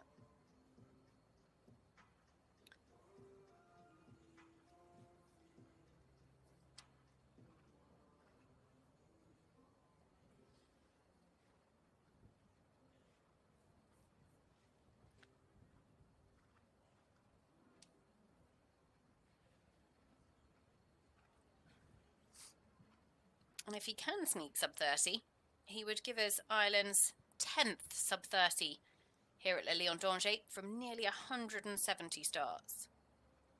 Probably a couple more. It'll be about 171, 172 taking into account the 6-year-olds that went this morning and those that have gone ahead of him here. But it'll be a close run thing. Austin O'Connor and Diamond Mistress for Ireland. Should go into second though. Yulia Krajewski comfortably clear at the top, 26.2 at the moment. It'll be interesting to see if there's anybody that we think could challenge Yulia's lead in the first phase. Look out for Sam Lissington, Mr. Cookie Time. You've got Kitty King, Cantango can do a very smart test. Nicolas Touzon will be first down the centre line tomorrow. Always one to watch, Atomic de Us. So there we go, 30.3, not quite sneaking sub 30, but into second nonetheless. Austin O'Connor and Diamond Mistress. Un pourcentage moyen de 69,71 et une note de 30,3. C'est la deuxième place au classement provisoire. Judges good marks for number 12, Judging C, 68.91. In E, 71.3. So, next to come forward, it is for Norway, Global Karina, Yazmin, Olsen, Sanderson. 69.71. Provisional score 30.3. Second place so far. Well done, Austin. Last horse goes down the centre line this afternoon at 5:15 local time, or just a moment before. Next to go for Norway, number 13, Global Karina. Who Nolan was the guinea pig rider. Yes, here is Yaz Olsen Sanderson. Global Karina for Norway.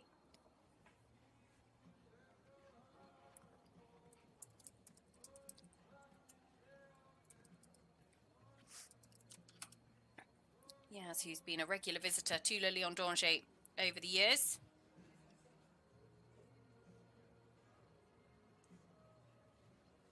Had a very good clear cross-country with Cosme Will at Blenheim in the 8 and 9-year-old division, actually the horse that she rode in the 7-year-old class 12 months ago. Global Karina was top 10 at Cornbury House and the 3-star. Normally campaigned by Hector Payne. Yaz's other half, but actually Yaz tends to pick up the reins for Le Lion d'Angers.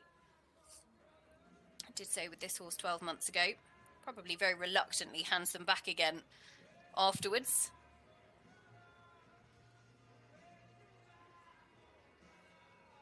A 7-year-old mare by Canan, bred by Bowley-born horses out in Ireland, and is owned by Hector.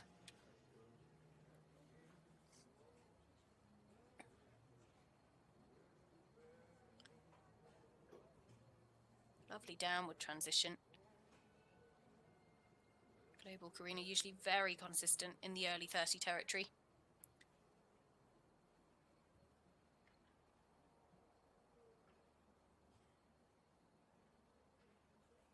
Quite square behind, but it was a lovely immobile halt.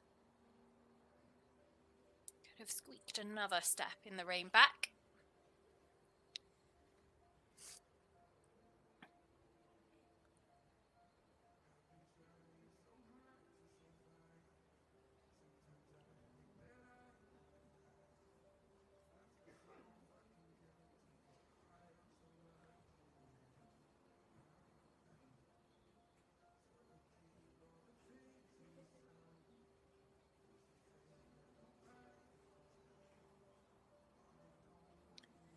Trot steps just in that upward canter transition.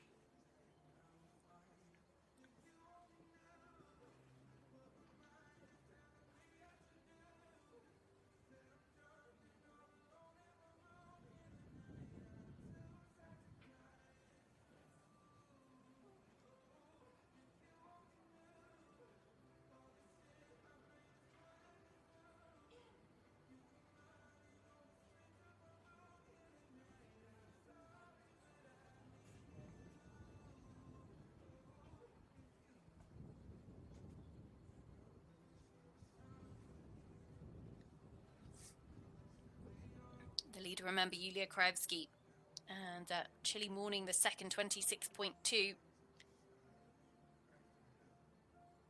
It's going to take some knocking off the top spot.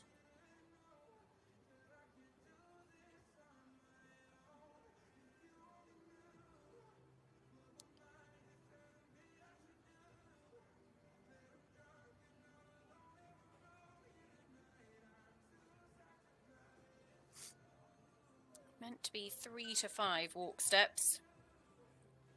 So possibly just a couple too many there. Which is reflected in the marks. The judges have really marked down on that actually. Oh, just got a little bit tight, which was such a shame.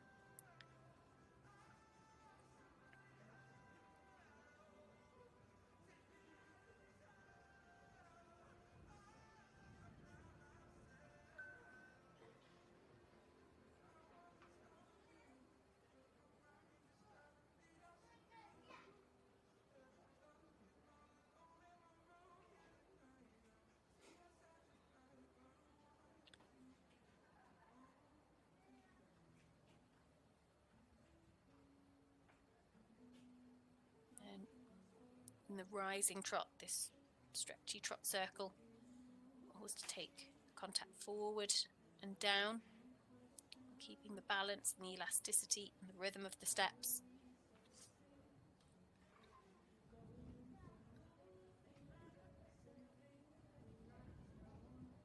So into the final halt, Olsen Sanderson for Norway, Global Karina for owner Hector Payne. Will be in the mid-30 mark, which will see them with a top 10 finish at the moment. Of course, still a long way to go. Over 60 combinations coming forward in this 7-year-old division. It's always traditionally bigger than the 6-year-old division. A larger allocation for each nation. And Yaz and Global Karina will go into the top 10, some 9 marks or so behind our leader, Krajewski. And Chilly Morning, the second, is the one to beat at the moment.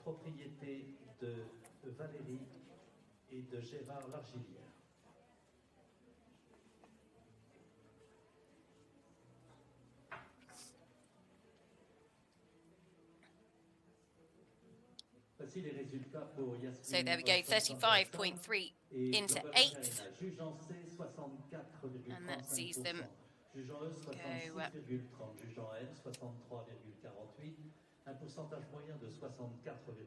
just behind Izzy Taylor and Barrington Alice, ahead of Quidley Kellerman, Blakeney's Cruz, who moved down into 9th.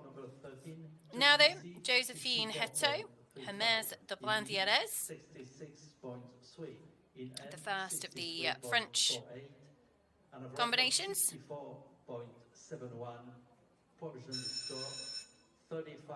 And actually, the 7-year-old division is down to the choice of the selection committee, whereas the 6-year-old division for France, the selection policy is the top 3 that are available from their 6-year-old French national championship class at Pompadour, whereas there is a bit more discussion when it comes to the 7-year-old class.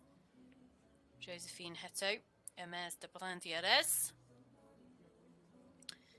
By Contendro, same sire as Fisher Chipmunk FRH. And also a mare called Polly Pocket, who's by Trophy de Roselle. Owned by Valerie and Gerard Larguillier. Beautiful paces. Really getting the judges to sit up and take notice.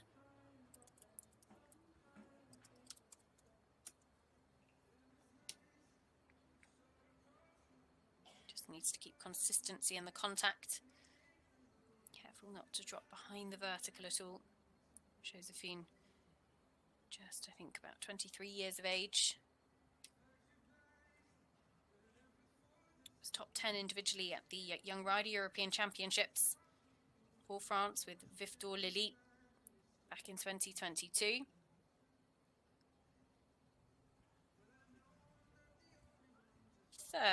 Fourth, beg your pardon, in Verigam in the 3-star there.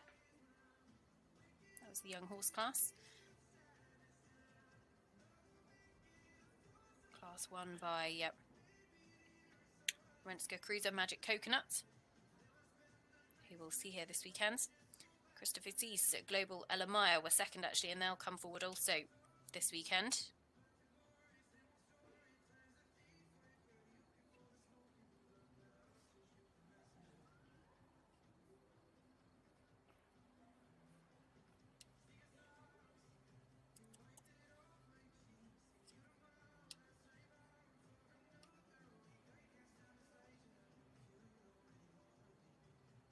France have had 7 Le Lion d'Angers young horse titles, and going back to 2008. 5 of those belong to Thomas Carlyle, 1 for Astier Nicolas, 1 for Mathieu Lemoine. They've had a whole host of podium finishes as well. Some 18 French horses have been in the top 3 here.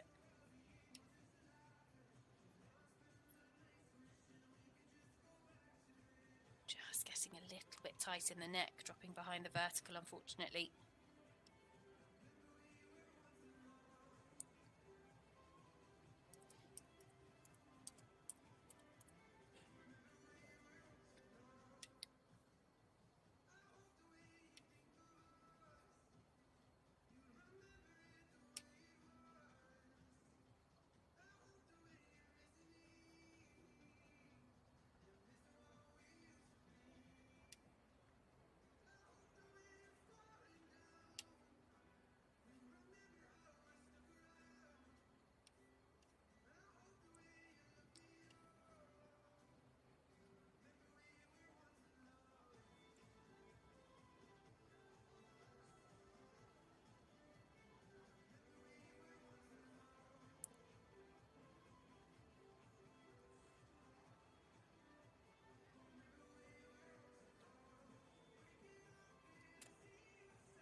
Of energy, this horse, such a beautiful stamp.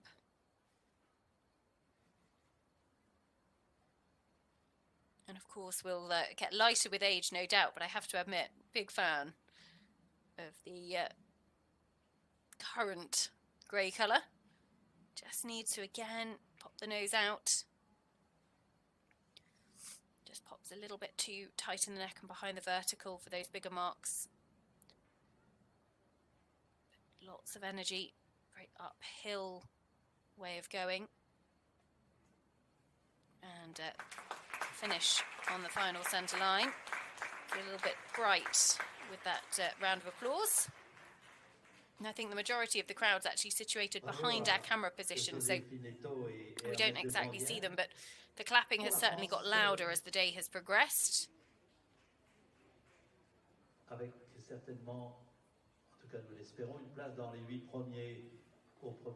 So Josephine Hettier for France, Hermès du Brindierez will go inside the top 10.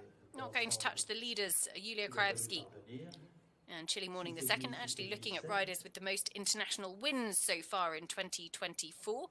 Yulia Krajewski on 7.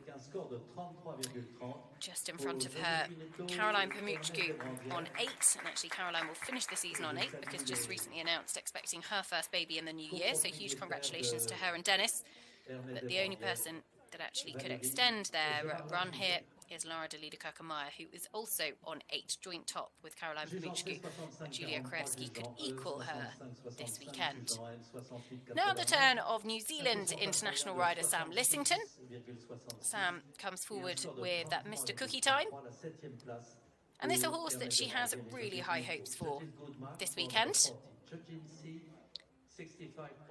He's been a brilliant horse coming up the levels. Sam, who actually relocated to England a couple of years ago, just after COVID, I think it was, there or thereabouts. Husband Braden, alongside her, changed their entire lives, relocated here to England, and have really made a life for themselves here.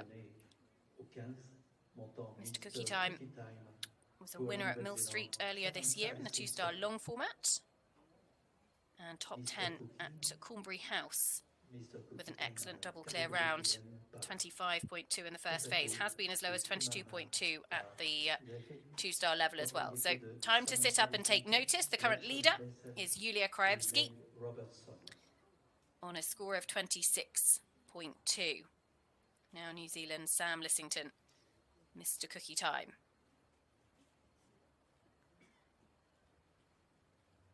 She had a wonderfully French outfit for the first horse inspection.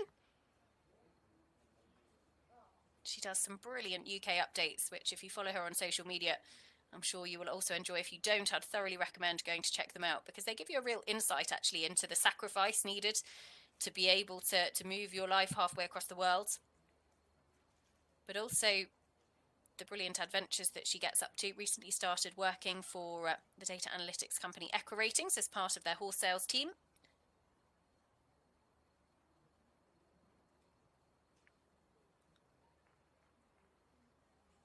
And she says this horse at home is a real Mr. Yes kind of character. Always amenable, always tries his best. Just a little bit crooked in the rein back.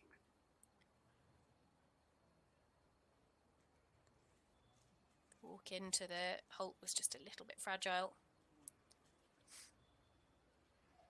He's looking really relaxed. I was chatting to Sam about the two horses that she has here, and her 6-year-old would be a much, much hotter ride in the arena. We'll see her tomorrow in the 6-year-old division.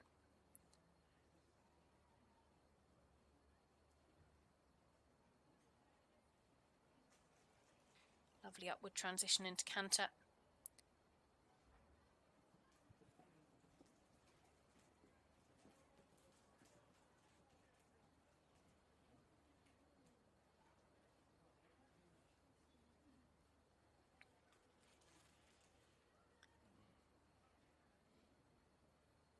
Recently just made the decision to put one of her 5-star campaigners on the market, Rickeridge Sooty, in order to reinvest back into the business in here in England. It's such a balance running a business alongside a top yard. And sometimes you have to make very mature decisions.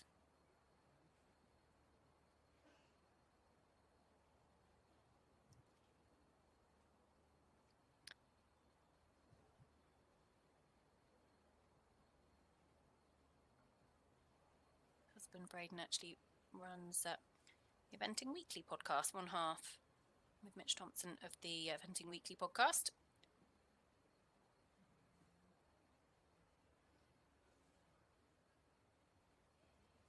A couple of extra walk steps in there, but it was a lovely simple change, but just won't quite get the bigger marks because of those extra couple of walk steps. It'll be interesting to see what they do with it. They've marked them down quite significantly. The test requests 3 to 5, and actually a bit of a difference of opinion from the judges. M marked down, but actually the other two didn't. And that's put her right back in the distance of Krajewski. 26.2.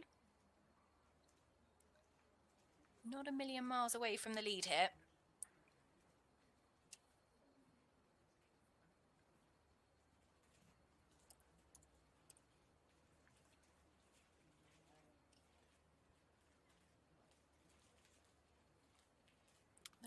In fact, the only Kiwi winner here in Le Lion d'Angers was Tim Price and Happy Boy, who won the 7-year-old division back in 2019. They've had a couple of podium finishes. Sam was actually 5th here 12 months ago with Quintis. It's not going to quite catch our leader, but it's going to be a very, very good second and a lovely final halt. Sam Lissington, Mr. Cookie Time. I think she'll be pretty pleased with that performance within the whiteboards. And will comfortably go into second. 8s across the board for that final halt and salute. Of course, proudly wearing the purple ribbon in memory of Georgie Campbell, who was married to New Zealand rider Jessie Campbell, So, of course, very much part of the New Zealand team family as well as the British team family. The eventing community as a whole have really pulled together.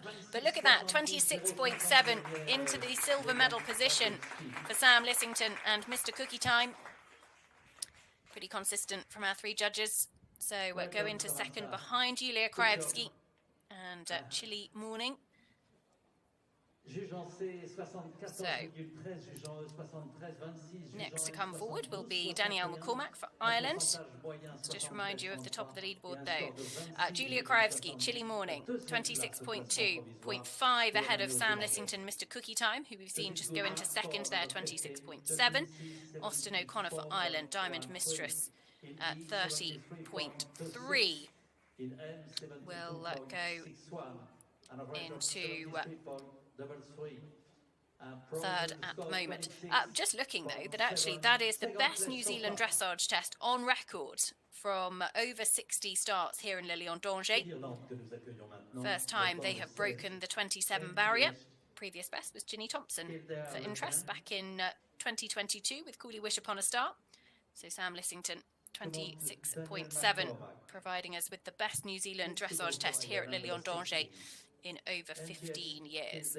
So Danielle McCormack next to come forward for Ireland, with Anna Sims-Hilditch's MGH Hildare Harlequin. Has 2 prefixes, if that can be such a thing here. MGH of MGH Sport Horses of Porrick McCarthy, but also Hildare of the Hildare Stud, run by Anna Sims-Hilditch, that Danielle is the stable jockey for.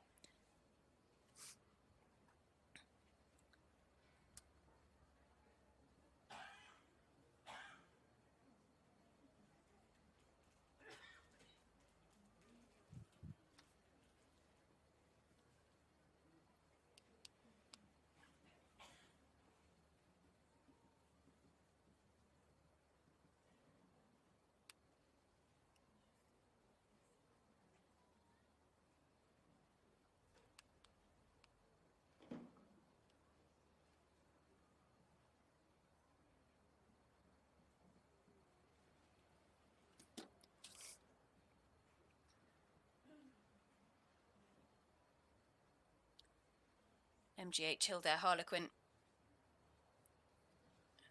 owned by, as I say, Anna Sims-Hilditch, who's a massive supporter of the sport.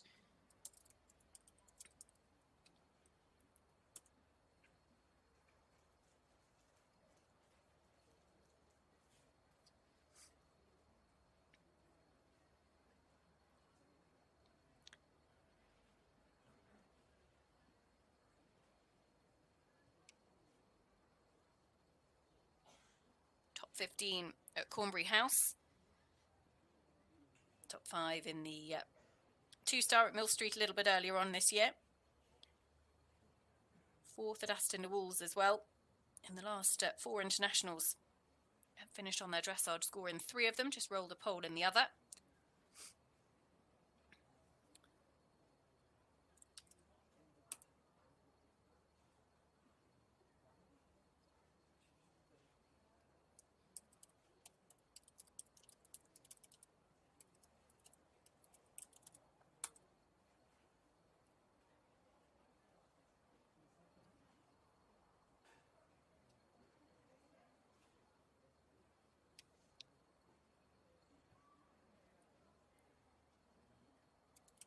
And in terms of highest rated 7-year-olds in Ireland currently, actually Danielle rides them both. MGH Hildare Harlequin, the horse that here, but also the only one that is higher than that, that is over 500 on the Echo Ratings Elo, Regarde Moi Vantelar.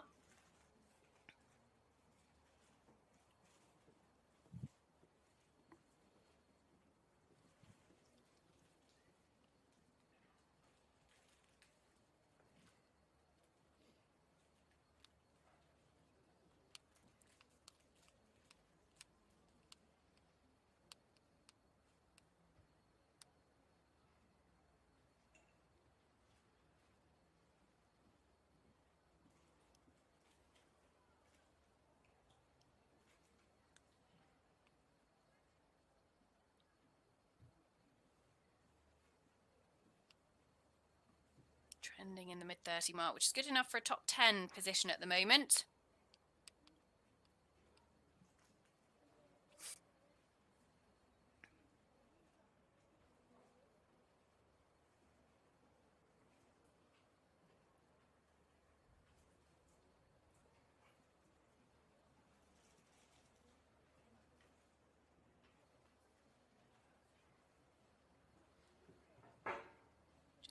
the right canter lead.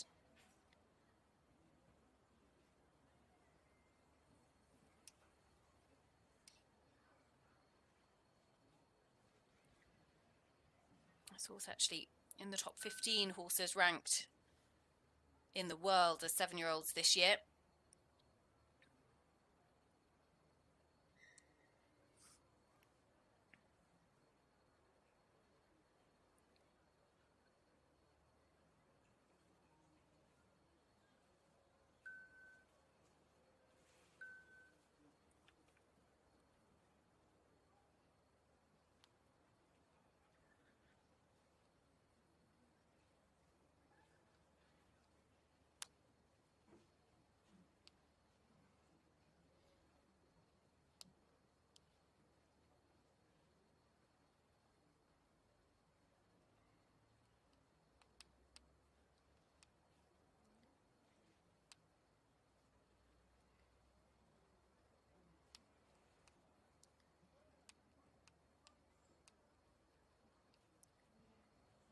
So coming to the end of that first phase, we'll see them, of course, again in the jumping a little bit later on as well. Danielle McCormack, MGH Kildare Harlequin will be sub 35, good enough to put them in the top 10 at the moment. MGH Kildare Harlequin.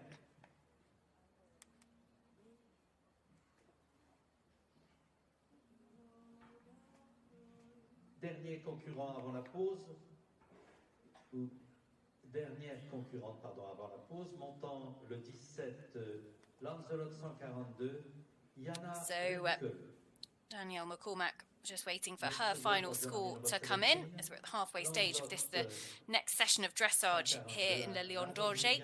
Second half of the day, focusing on the 7-year-old division. Of course, we had the 6-year-olds this morning. That's 34.4 into 10th for Danielle McCormack, MGH Kildare Harlequin.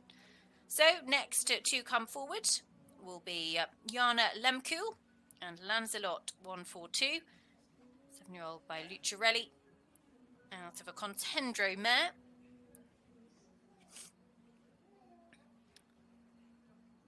And while we're looking at the highest rated 7-year-olds on record, the top 3, all of them British actually, all 3 of them in the field. One of them has been, that is Izzy Taylor's Barrington Alice. Kitty King, Cantango go later today. Lizzie Boff, Calida Spice go tomorrow. In terms of German horses on record though,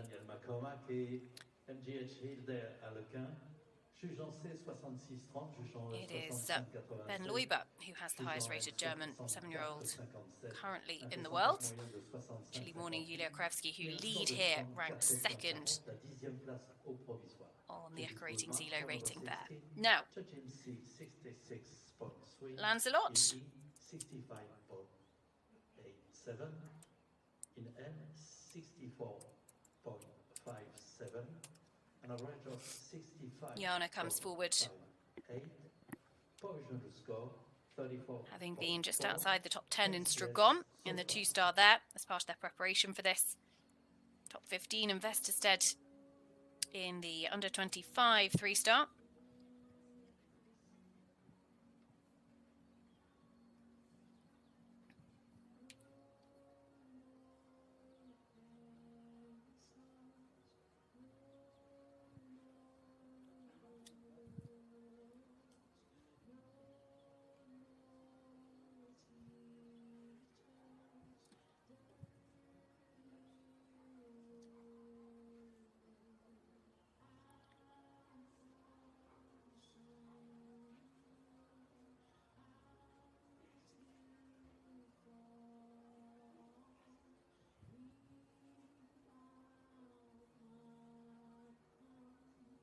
Lovely, calm, immobile halt. Didn't look totally square behind, but that was only from our angle. The judges would have had a much better view, particularly those at the short side of the arena. Our position is just opposite the judge at E, so we get a very similar view to the judge at E. And as we always say, there's a reason that those judges are situated at different points around the arena. They see things in a different way, and then they can mark them accordingly.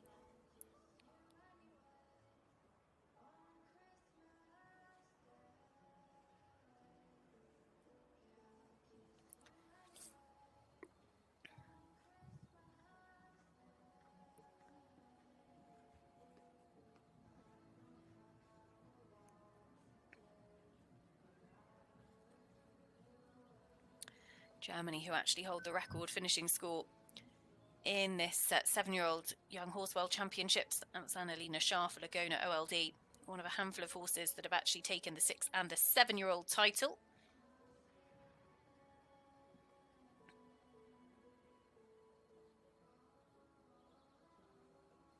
Just picked up the wrong canter lead.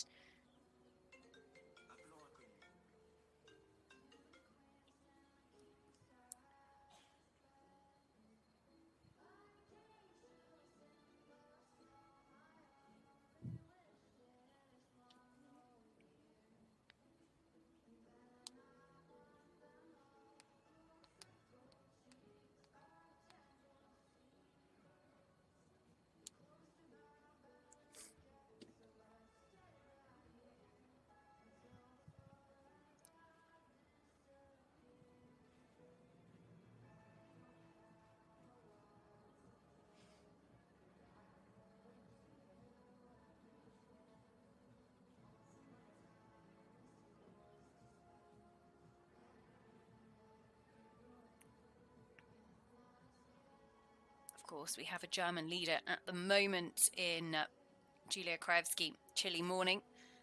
Still a number of German combinations to come forwards, including Aline Dubovsky, Kaman,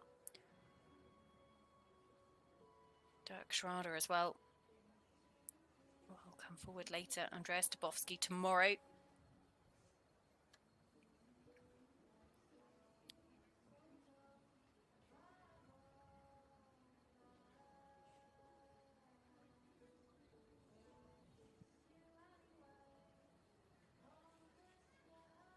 Could have just taken the contact forward a little bit more in that trot stretchy circle. But into the final halt. Lovely and square in front, not quite square behind. But a good salute to finish. Jana Lemkul and Lancelot 1-4-2.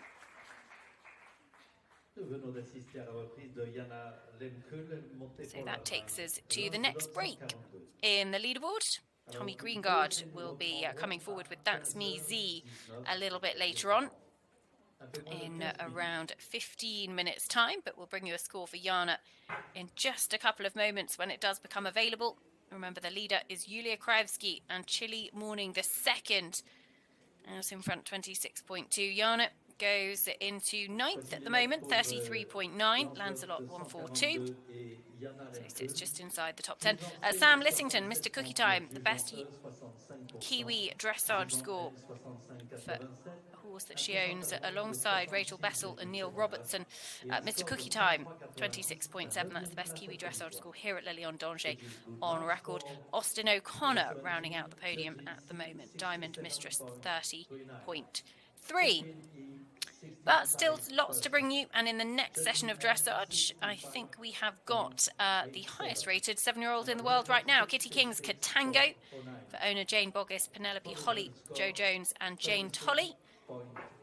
We've got the likes of Alexis Gury, Hachi De Loge for the home team as well. So do join us. We will be back after this short break. Tommy Greengard for the US will get us back underway at just before 3:20 local time. So around 15 minutes time. We'll be back after the break. So do join us then. La troisième place, c'est pour l'Irlande. Austin O'Connor et Diamond Mistress. 30,30. In the lead for Germany, number 10, Chilly Morning, Julia Krajewski, 26.2. Second place for Samantha Lissington, Mr. Cookie Time, 26.7 for New Zealand. And third place for Ireland, Austin O'Connor, Diamond Mistress, 30.3.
Next to go, it is for the United States of America, a young man making his debut here in Le Lion d'Angers. And it is Tommy Greengard with That's Me Z, owned by Tommy alongside Andrea Pfeiffer. And actually, That's Me, the recipient of the Holcamp Turner grant for 2024. And that's an amazing grant that is actually aimed at developing an upward pathway for US team horses in the sport. And the grant recipients who are North American bred, actually receiving a substantial cash grant that will go towards a round-trip flight to Europe alongside the Duta Corporation.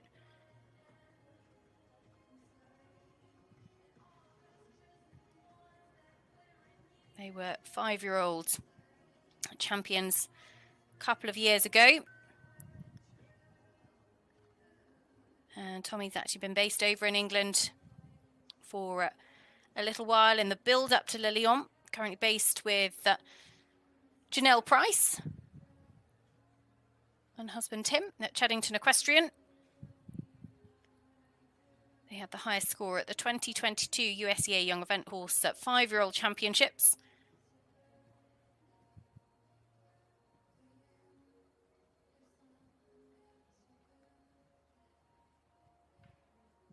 And Tommy, who has long been tipped as one of the future superstars of US eventing, putting in a very, very smart early start to his test.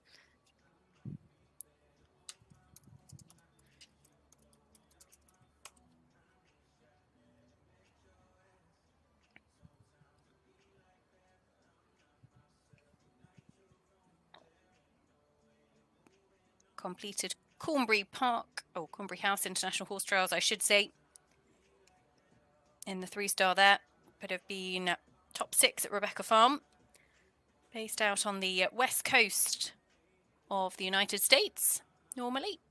Wonderful to fly the flag for West Coast US eventing here as well.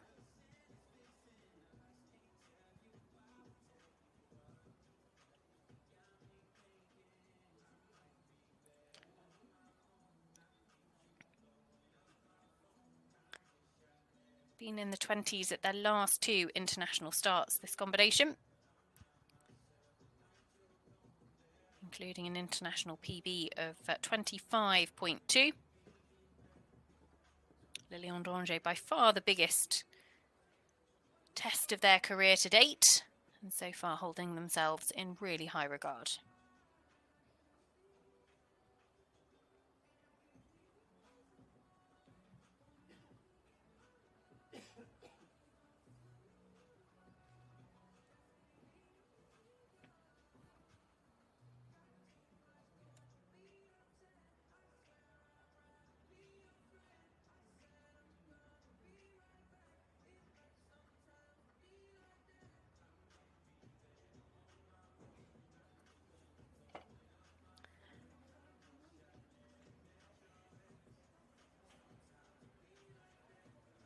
Picking up plenty of really nice marks throughout the test. Just a couple of 6s dragging their overall score down to around the 30 mark. That would still be good enough to see them go into a podium position. Just a tiny miscommunication in the simple change initially, which was a shame. But actually he corrected it and then did a very nice simple change. So Tommy Greengard, and That's Me Z for the USA. I've already had one US combination forward in the 7-year-old division. That was Quidley Kellerman, Blakeney's Cruz, who scored 36.1.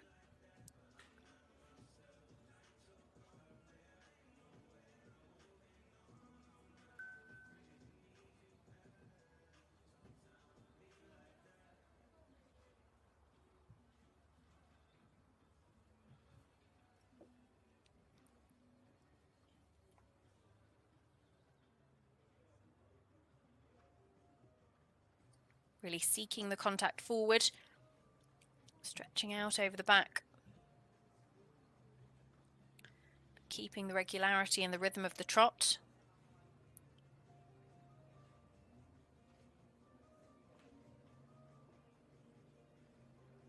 And a lovely final halt. That was absolutely beautiful. Very interested to see what their final score is for that. But Tommy Greengard making a real impact.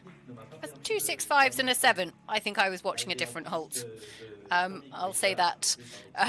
But the judges are the ones whose opinion matters. That was definitely a sub-30 score nevertheless.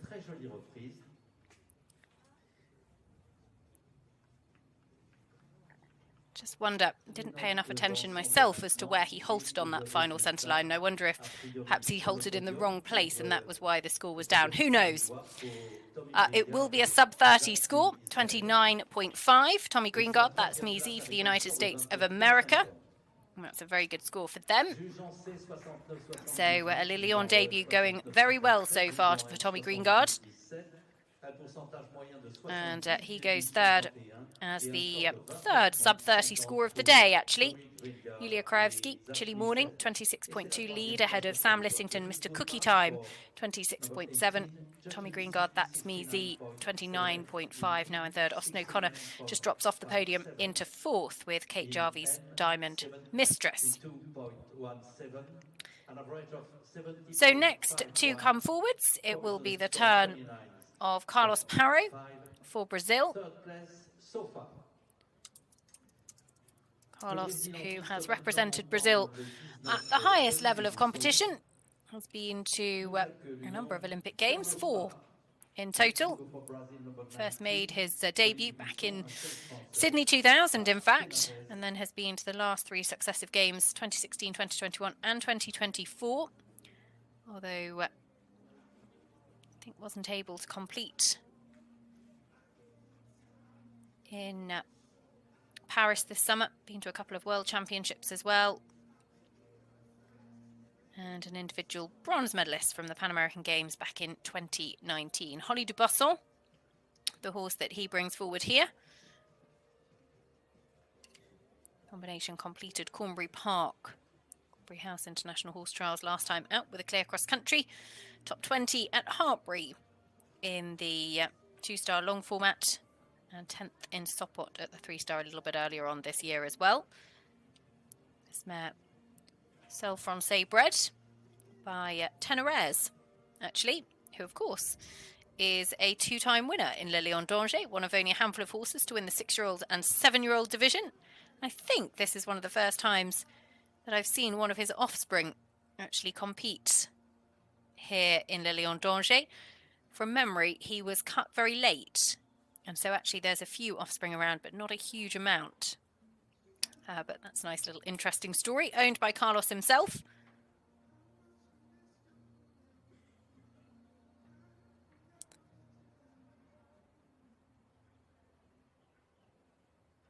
It's a lovely square halt and just a tiny little fidget, which was a shame.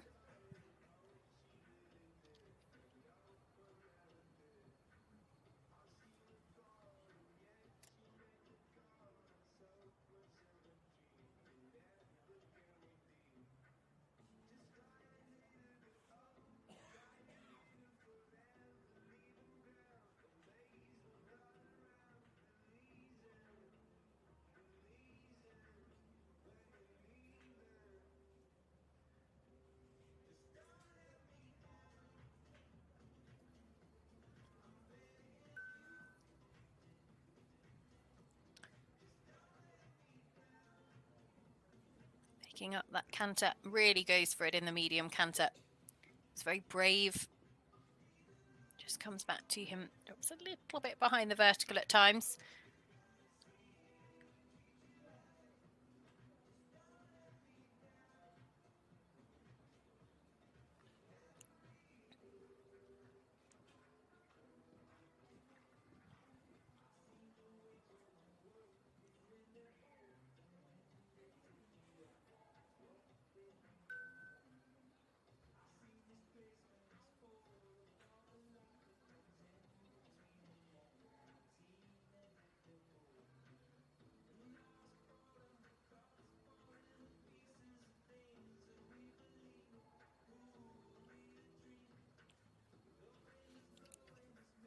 in terms of Brazilian performances here at Le Lion d'Angers.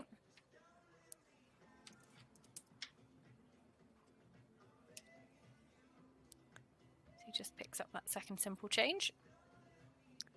The one top 20 finish on record for Brazil at Le Lion d'Angers came courtesy of Marcia Carvalho-Georges and Royal Encounter back in 2021 in the 6-year-old division. Carlos Parot's highest placing was with Goliath, actually, in 2018.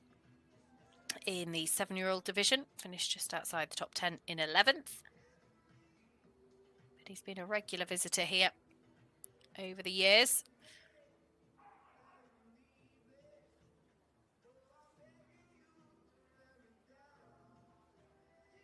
Just getting a little bit tight in that half pass to the right.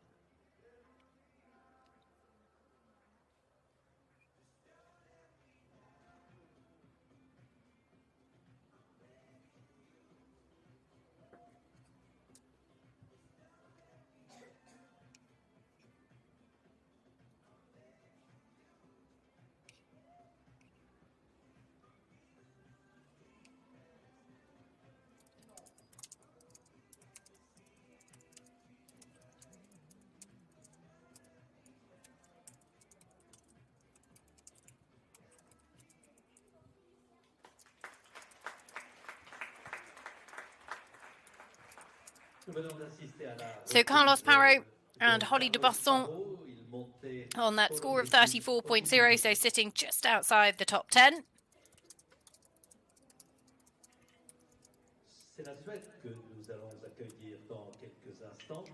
So Julia Krajewski, Chile Morning the second, still continue to lead the way. That is the score to beat at the moment. 26.2. 33.9 into 9th for Carlos Parot, Holly de Basson. And that sees them just pushing out of the top 10. Izzy Taylor and Barrington Alice go behind Jana Lemkuhl and Lancelot 142. Next to come forward, it is for Sweden, William Nilsson Fryer and Maud.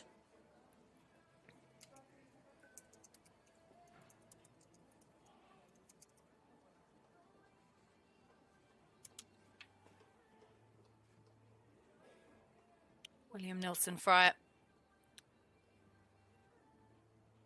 who's competed up to the 4-star level. Now just has a couple of horses that he competes internationally. And Maud was actually 5th in Stragon in the 7-year-old division there back in September. Jumped a lovely clear cross country. Top 20 in Stragon there in the 3-star a little bit earlier on in the season. And has been well placed at the 2-star level as well.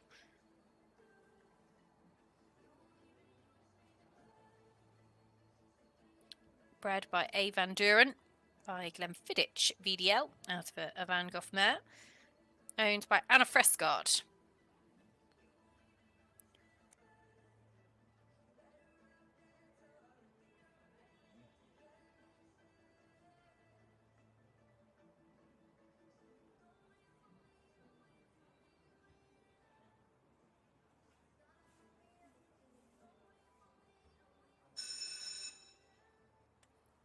Our ground jury in this 3-star division for 7-year-olds, led by President of the ground jury Laurie Eslin for France at C, for E, Stuart Bishel, at E, I should say, Stuart Bishel for New Zealand, and at M for Austria, Judith Eisnecker. Laurie and Stuart both on the ground jury at Buccalo just a couple of weeks ago. Last week. Feels like a lot has happened in the last week. And they reunite here again with Judith Eisnecker to form the ground jury for this 7-year-old division. The FEI WBFSH Eventing World Championships for young horses.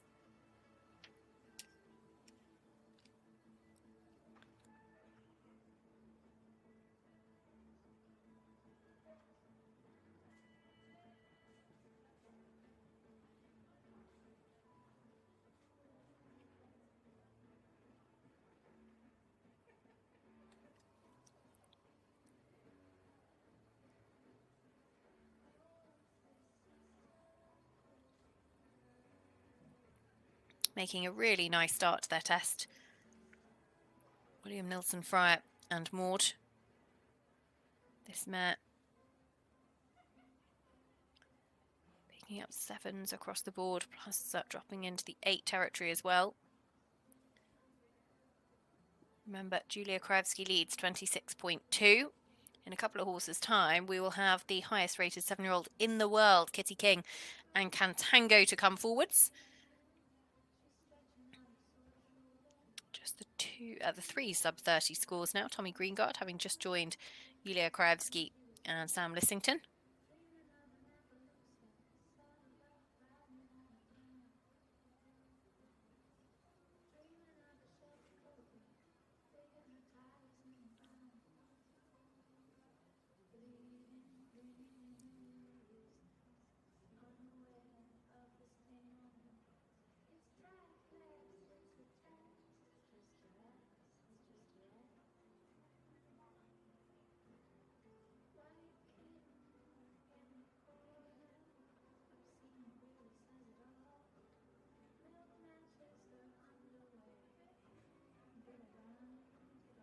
Unfortunately, that rein back mark just dropping them out of the 20 zone. A mistake in one movement really costs you 2.5 marks on the leaderboard. Can be very, very expensive, and it's hard work to get the overall penalty score down, but it goes up very quickly.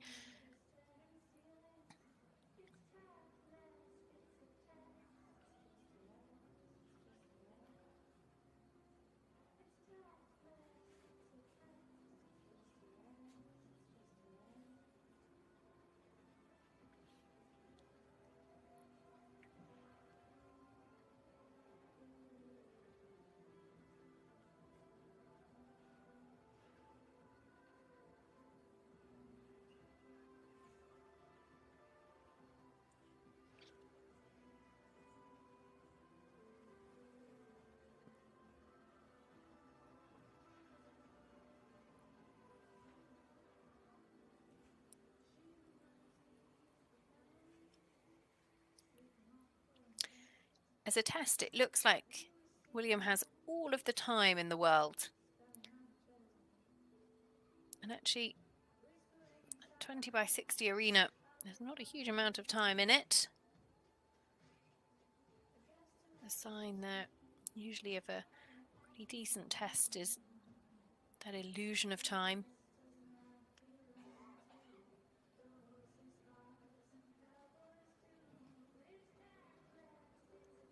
Such a shame that their rein back score just brought the overall penalty mark out of the podium contention. He had some really nice marks for the early part of his trot work, so if he can bring some of those back now, it would stand him in very good stead.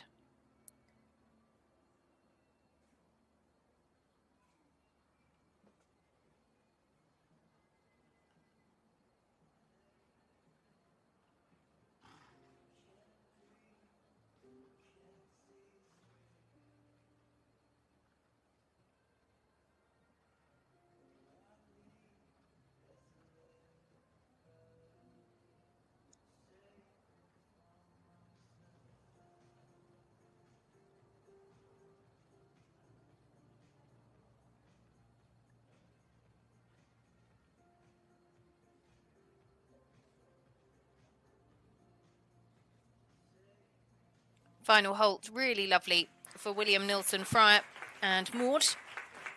We'll put them into the top 10 individually, but a really lovely finish to their test. À la reprise du numéro 20, William Nilsson Fryer qui montait Maud pour la Suède. A priori, une place, en attendant les notes d'ensemble, une place dans les 8 premiers au provisoire est possible. Alors que l'Irlande nous rejoint avec le numéro. So, William Nilsson Fryer will get his final score in for you in just a moment. Should go into the top 10 for Sweden as things stand. There we go, 32.7, 8th at the moment.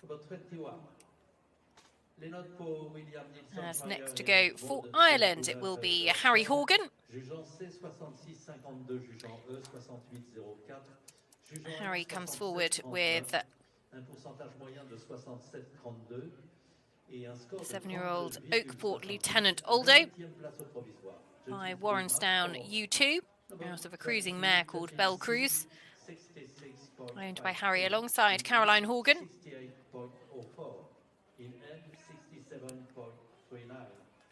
Harry, who is 28 years of age,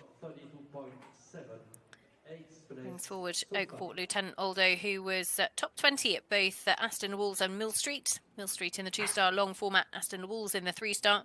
Jumped clear cross country at Cornbury House International Horse Trials.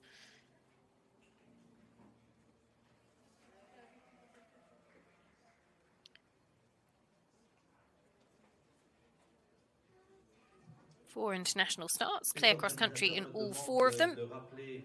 Aux concurrents et au public que la reconnaissance de la piste est réservée aux seuls cavaliers qui doivent être en plus porteurs d'un brassard jaune.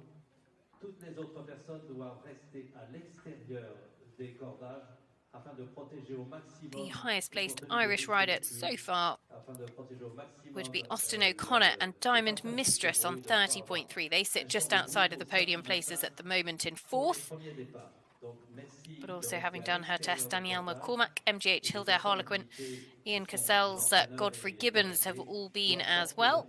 They still have Stephen Smith and Strangford to come forward a little bit later on today, but actually all 5 of, in fact, all of the Irish riders, because Heidi Hamilton due to come forward later as well. And then they just have Cathal Daniels and Porrig McCarthy and Izzy Power, and another ride for Ian Cassels and Godfrey Gibbons tomorrow. Full contingent of Irish combinations in this 7-year-old division. Nations allowed to put more combinations forward. It's a bigger class, the 7-year-olds, in comparison to the 6-year-olds.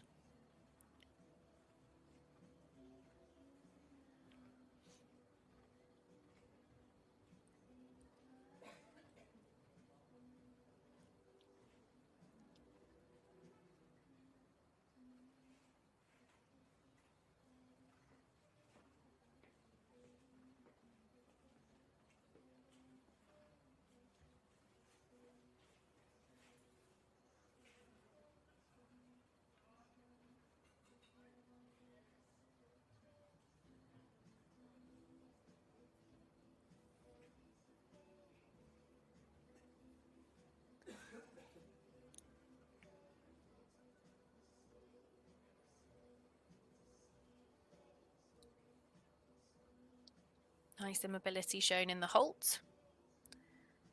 Diagonal pairs in the 4 steps of the rein back.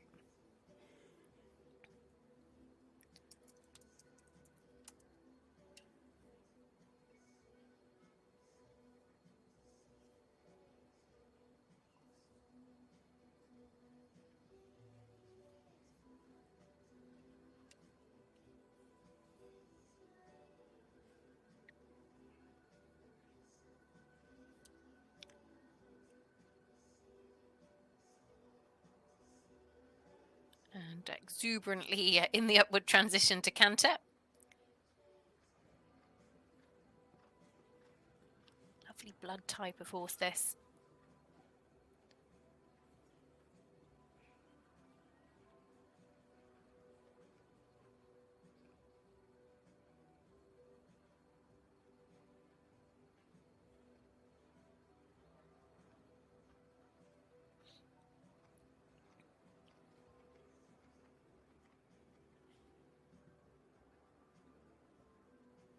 Just not quite getting the true walk steps for a couple of strides, just jogging slightly in that simple change. Wants to be a canter transition directly down into walk, 3 to 5 steps, then picking up the opposite canter lead.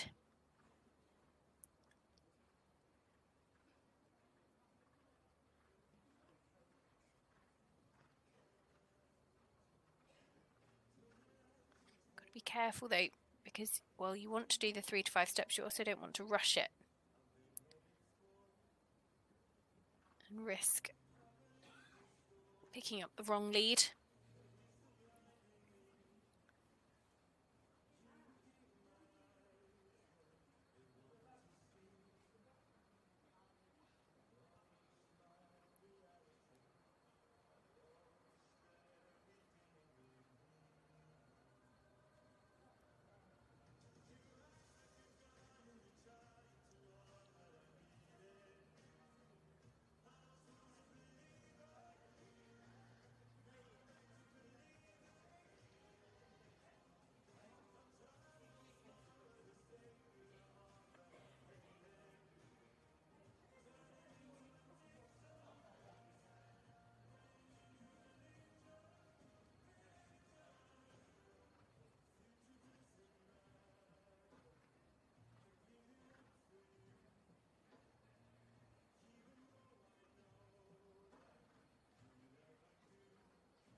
Harry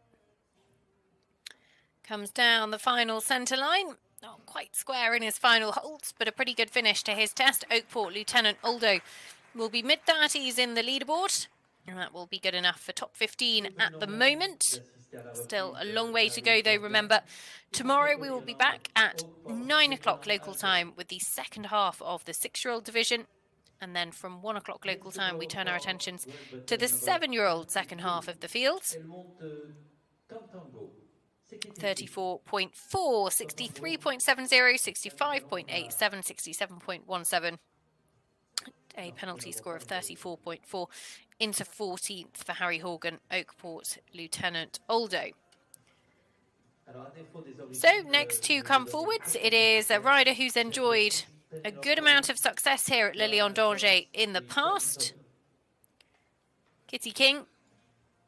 Kitty, who has taken the top spot on the podium on a few occasions previously here. I want to say 3 occasions, 2 occasions it would be.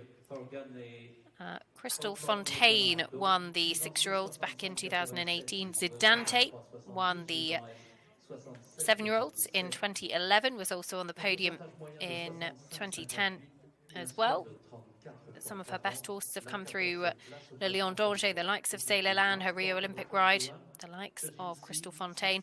Cantango was actually in a really, really strong position this time 12 months ago, and actually had a pole in the show jumping, which ultimately cost them podium finish. I want to say it could well have cost them the victory. We'll double check that for you. 26.4, yes it did.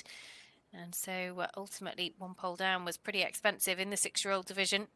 But Cantango is back to try his hand now in his 7-year-old year. Has had some brilliant results this season. He's the highest rated 7-year-old in the world. Second at Cornbury in the young horse 3-star there, the British National Championships. Top 10 at Wellington. Second at Aston Lewalls in the 3-star, as well as 4th at Nunney. Has been as low as 26.1 at the 3-star level. A 26.1 would put Kitty out in front ahead of Yulia Krajewski. Chilly Morning, the second, who lead the way on 26.2 at the moment. And this horse, I think I'm right in saying, was bought to produce. Jane Boggis, Kitty's mum, and then Penelope Holly, Joe Jones and Jane Tolley all co-own him. I think he was bought to produce and have a bit of fun with, but actually he looks like he has got all of the attributes to produce top results in the future, and they're certainly having lots and lots of fun along the way.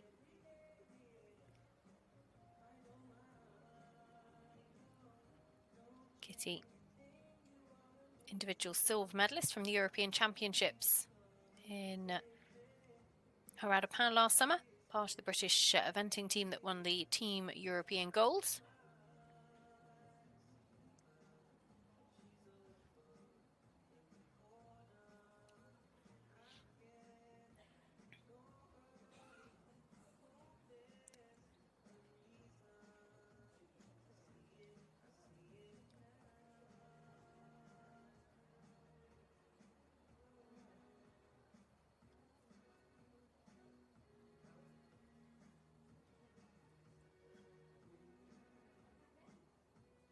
Lovely square halt from our angle. 2, 3, 4 steps in the rein back.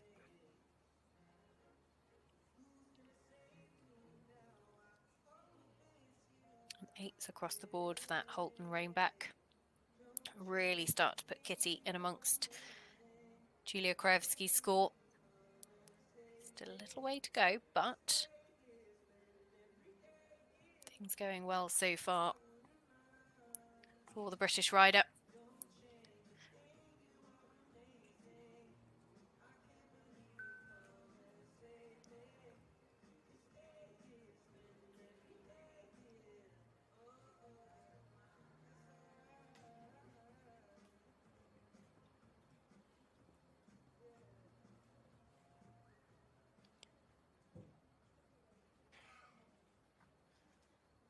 Pick up big marks for that canter transition, which has just dropped her slowly away from Julia's leading mark.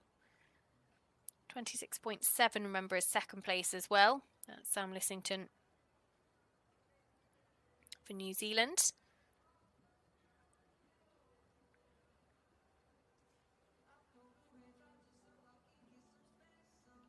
A tiny little bit of miscommunication in that canter transition upwards.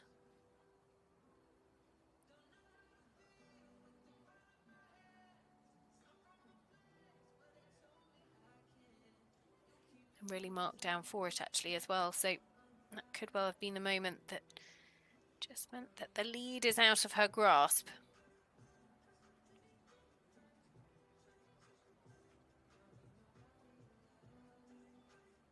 Lovely simple change in the other direction. Looked very straight, very correct. 8s across the board for that one. So it's going to be a very good test, but it's not quite going to be enough, I don't think, at the moment, to challenge the lead of Julia Krajewski and Chilly Morning the second. But this is still producing some very nice marks.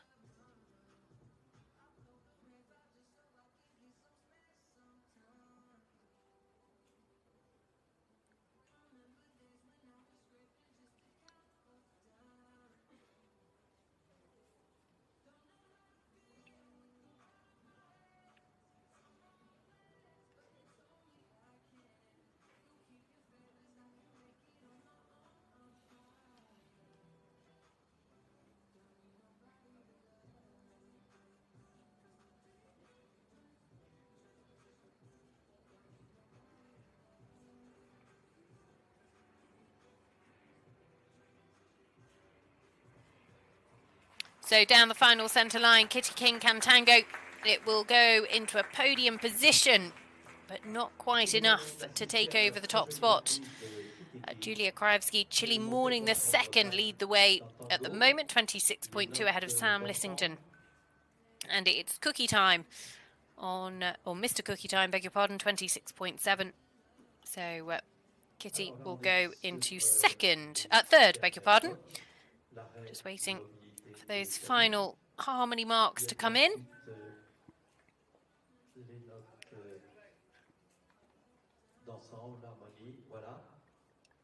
Confirmation de la troisième place et d'un score de 27,90 pour Kitty King et Cantango pour la Grande-Bretagne. Judges good marks for number 22, judging C, 71.96 in E, 71.3 in N, 73.04. An average of 72. So, next to come forward for the home side, it is Alexis Gury, Hatchie des Loges. So far. Well done, Kitty. Alexis Gury comes forward with this 7-year-old, just as he says a good afternoon to our judges. Alexis, 29 years of age.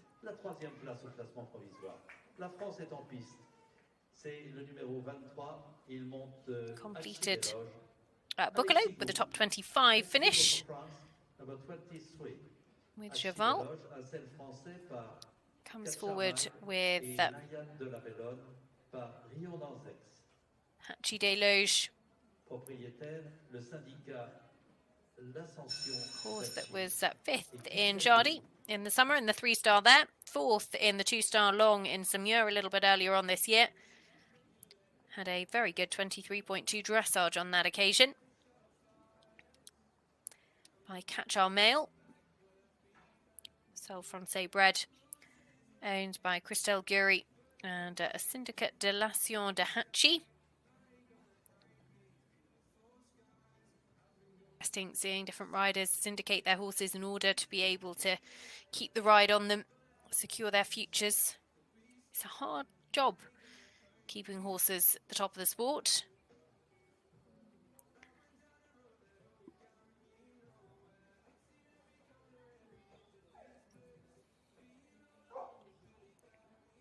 Very nice start for the entry.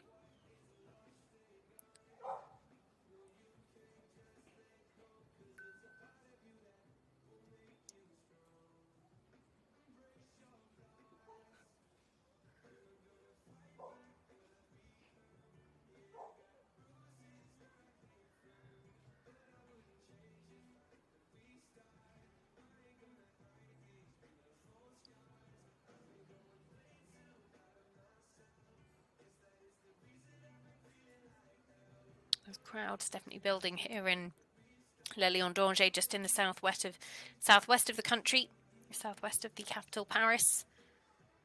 The most beautiful venue. It's such a popular spot.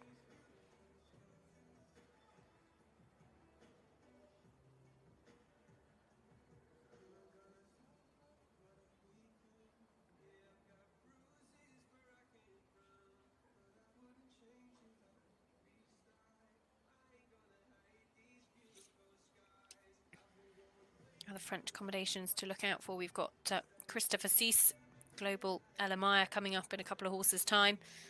Luc Chateau, Hatiga Chatelier as well today.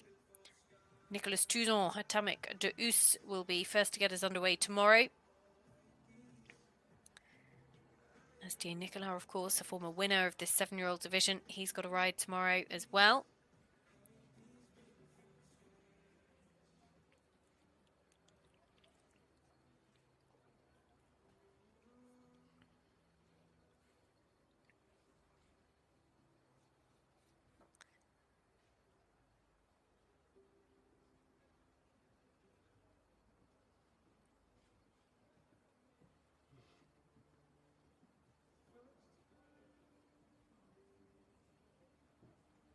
Not quite as smooth in the downward transition, but the upward transition was very nice.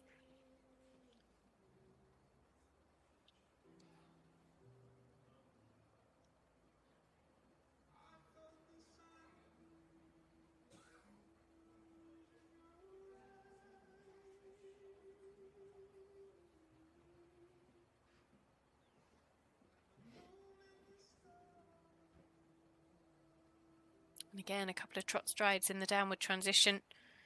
Just stop him getting the bigger marks for that movement. Might even just take him into the 30s.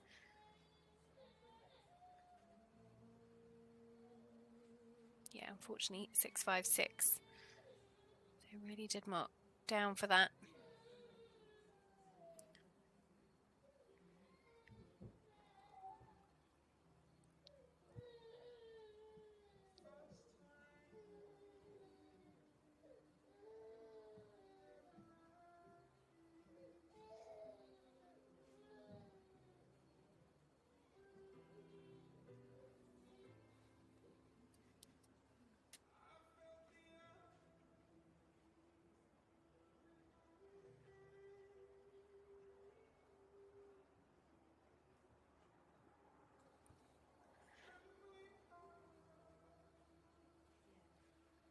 The leader still remains Julia Krajewski, and Chilly Morning the second. She's weathered a couple of strong threats in Sam Lissington and Kitty King so far. Can she be our overnight leader? Well, still a little way to go. Alexis Gury will be close to the 30 mark, but not going to be breaking into the top 5 on the leaderboard. Beg your pardon. Cough caught me unawares. Alors, la tête, c'est 30.5 is the score as things stand at the moment. Still for those final marks to come in.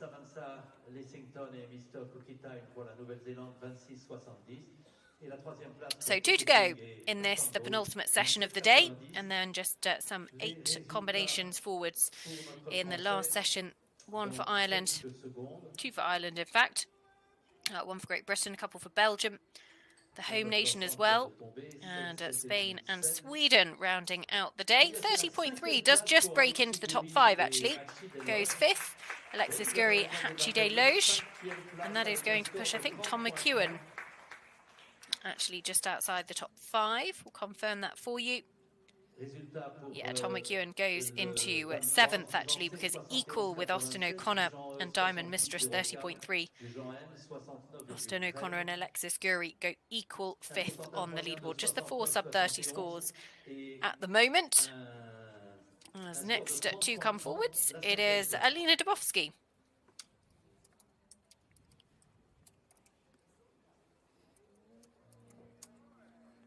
Alina, whose father Andres will actually ride tomorrow in this division. But she's very much making a name for herself in the sport. This a horse that was actually 10th in the Netherlands at a 3-star at Emmeloord. On the podium at Vesterstedt in the 2-star long format a little bit earlier on this year. It was originally bought out by Alina. Andreas Dubovsky stepped in for a couple of rides last season. Alina rides this mare, gelding, beg your pardon, come on, by Cullinan du Bourget. Was bred by Hans-Joachim Nitschke. Now owned by Alina herself.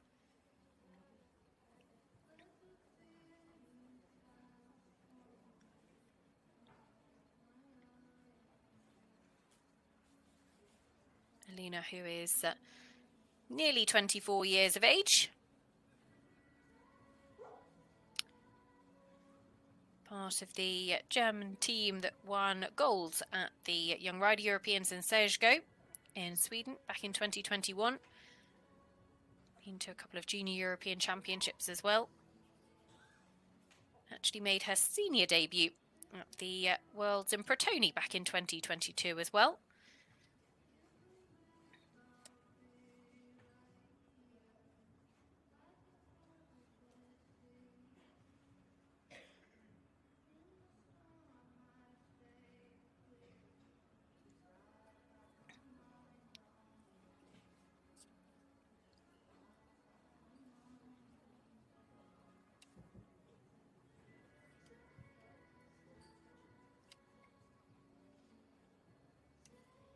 Barbados was her top ride.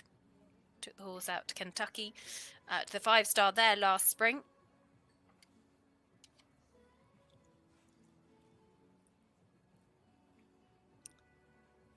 But great to see her with some young horses stepping up the levels as well. So difficult getting a horse up to the 5-star level, but actually you've got to then have the backup coming through.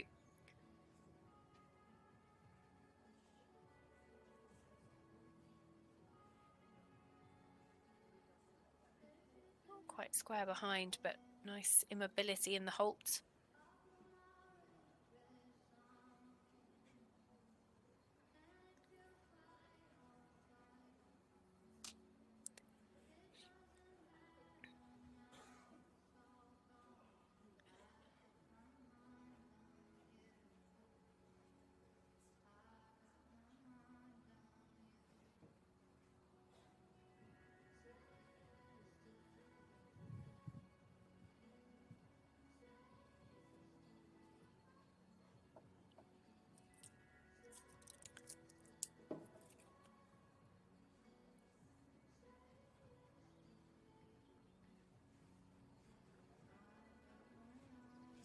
Come on.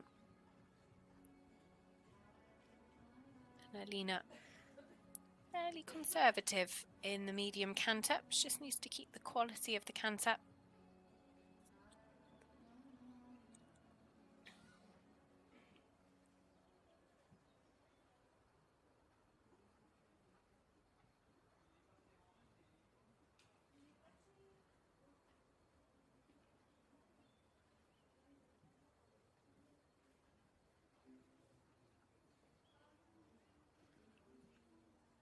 A nice change, simple change through walk. And again, you see when we were watching the 6-year-old division this morning, they do it through trot. Now we graduate through walk, and then at the 4-star level, of course, the flying changes are introduced.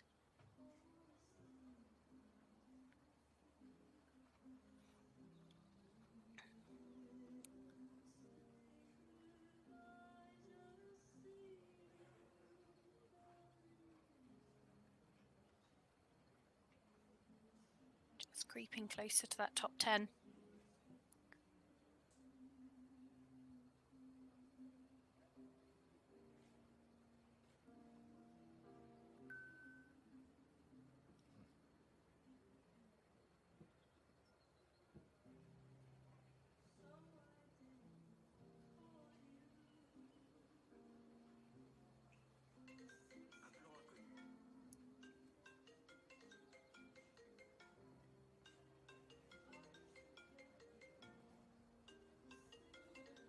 Sure I'm not the only one that started looking around for a phone that was ringing.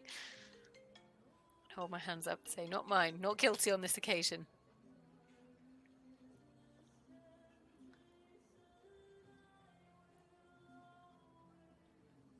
Good job there of just getting the horse to take the nose forward.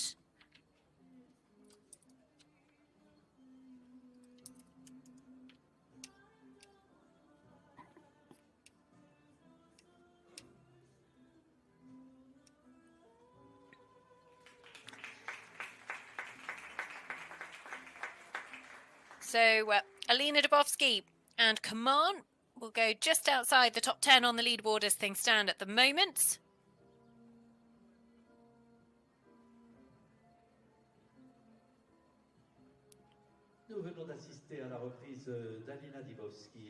Lots of really nice marks coming in throughout their score, and actually those 275s might just sneak them inside the top 10. There we go, into 9th, 32.5, 67.61, 66.09, 68.70. 32.5 sees them go 9th on the leaderboard. So, Alina Dubovsky and Kaman, the penultimate combination in this session of dressage. Now we turn our attentions to one of the favourites from the home side. It is Christopher Cease.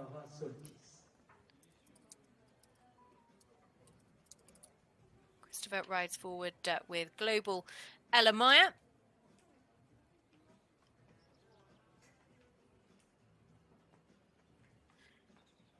Christopher, who was actually part of the French team that took a team bronze at the Olympic Games in Tokyo. Finished top 10 individually with the great Totem de Brassy there as well. Comes forward here with Global Elamaya. Combination who was 7th in Verigam in the young horse 3-star there a little bit earlier on in August. Top 10 Semur in the 2-star long format earlier on in the season. Actually, that Verigam results second to Renska Cruz at Magic Coconut, who we'll see come forward, I believe, tomorrow. So Global Elamaya. Christopher Cease next to go for France. Combination scored 28.7 last time out. Highest international of their 3 international scores, 30.3. So this could well put them amongst the top 5 or 6.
starting this test in very impressive fashion.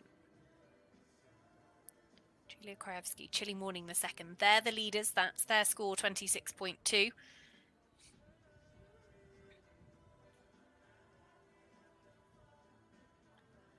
Just a shame, stepped back once in the halt.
So many key pivotal moments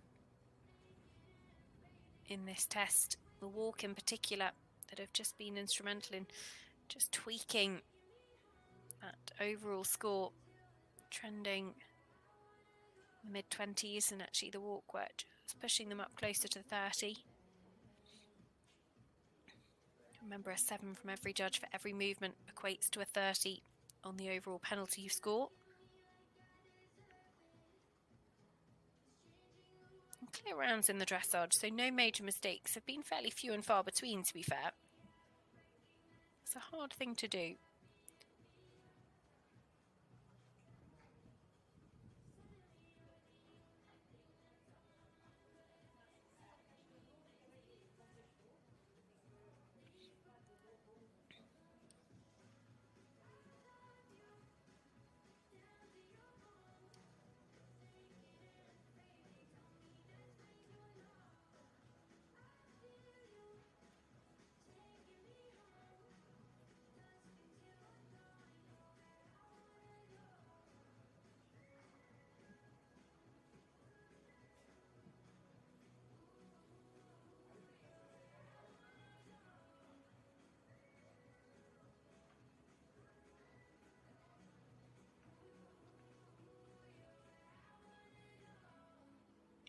And relaxed, soft over the horse's back.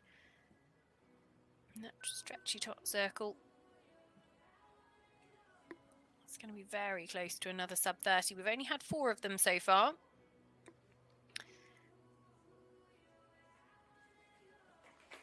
So Christopher Cease, Global Elamaya, will be in a top 5 position and will actually be the highest of the home nation so far. We'll go ahead of Alexis Guri and Hachide Loge.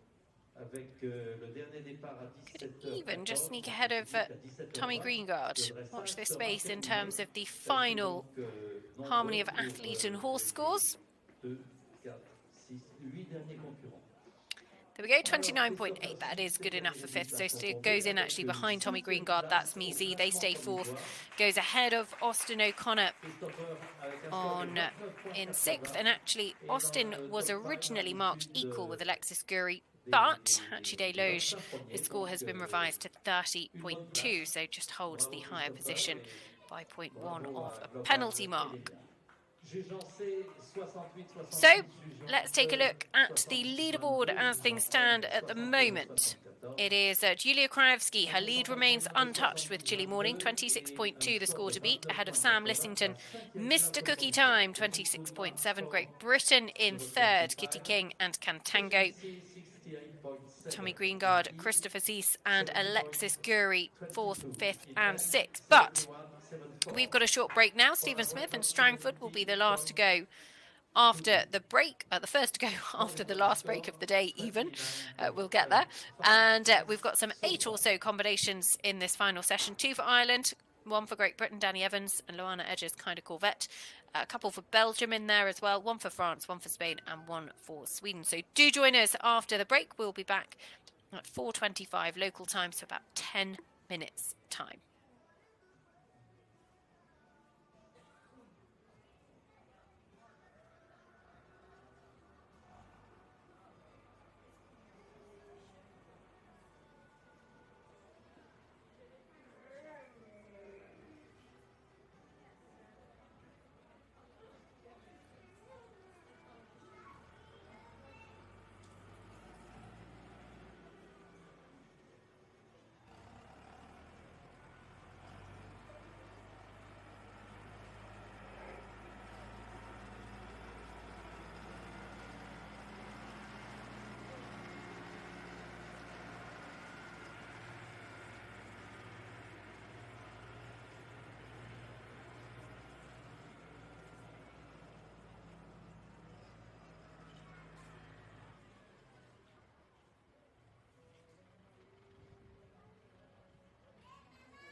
3 pistes pour l'Irlande, le numéro 26, il monte... Welcome back after the break. Now the turn of Ireland's, one of Ireland's most experienced riders. It is Stephen Smith with Terry Johnston Strangford, 7-year-old by Le Dame, out of a mare by Cruising's Mickey Finn. Cruising, Mickey Finn, propriété de Terry Johnston. Stephen Smith, who has been at the top level of the sport for Ireland for a long, long time. And actually Strangford was 5th at Ballindenisk in the 3-star a little bit earlier on this year. It was actually a class that was won by the newly crowned Blenheim 9-year-old champion MGH Zambioni with Porrick McCarthy. Jumped a lovely double clear in Liscarvin last time out as well. Top 10 in Kililkey in the 3-star. Was actually top 15 here 12 months ago.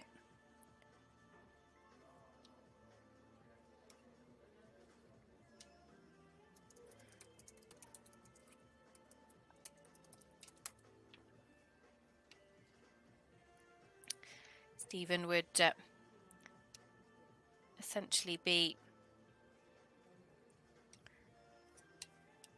one of Eventing Ireland's most experienced riders. It's well over 1,200 runs at all levels. That's a good couple hundred clear of second place Michael Ryan, going back in over the last 13 years. Nearly 250 wins. He's had more clears inside the time than any other rider, more cross-country jumping clears as well. Highest number of FODs, finishing on his dressage score. He's show jumped clear 644 times as well, more than any other rider. He is an absolutely extraordinary ambassador for Irish eventing.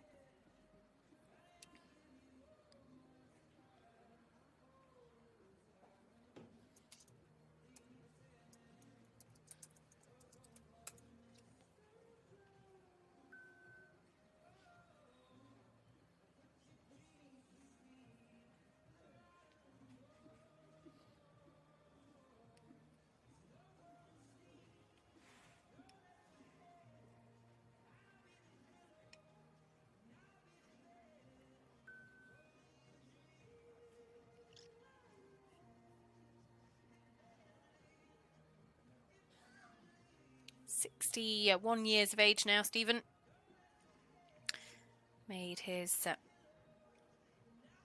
first appearance here in Le Lion d'Angers back in 2006.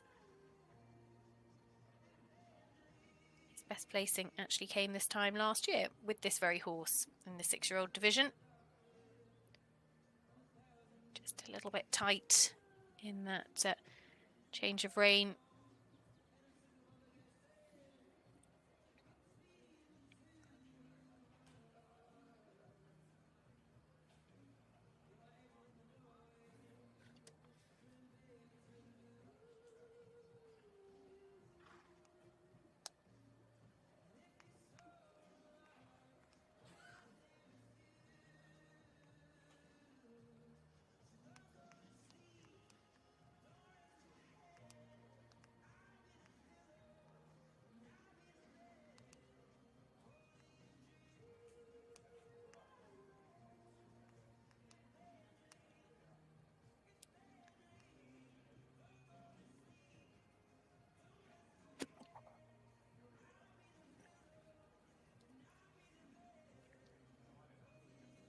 Quite able to pick up the big marks today to challenge the lead of Yulia Krajewski, but one thing is for certain, this 7-year-old division is going to be a really close run competition.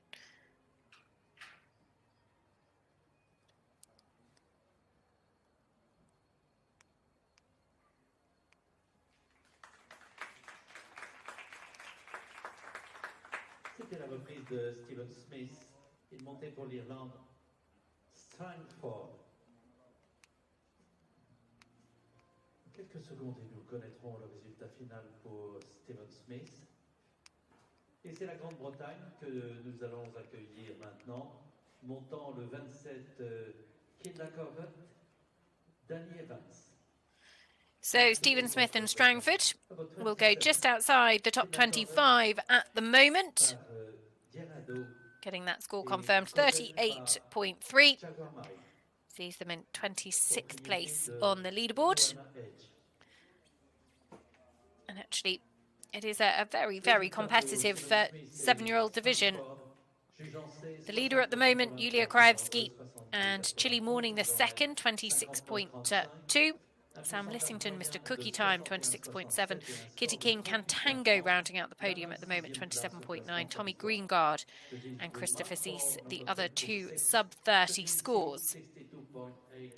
So next to come forwards, it will be Danny Evans. Danny, who rides a Kinder Corvette. Combination was 7th at Cornbury House in the British 7-year-old Young Horse Championships. Was 2nd at Bicton in the 2-star long a little bit earlier on this year. Actually finished 2nd behind Tom McEwen's other ride, Shannondale Arnold.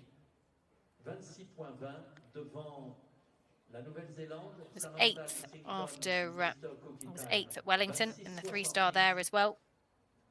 So 5 internationals, 4 of them in the top 8, all 5 clear cross country.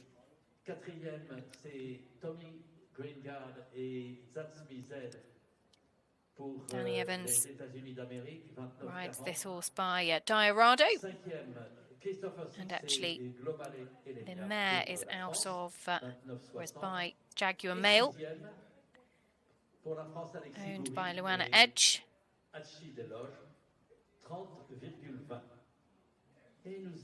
Danny will be next to come forward in just a moment's time. Danny actually came up through the junior young rider ranks for Team GB.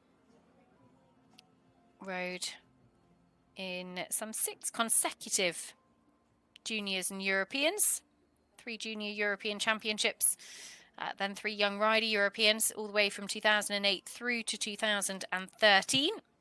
Part of the British young rider team that took team gold up at Blair Castle in 2011.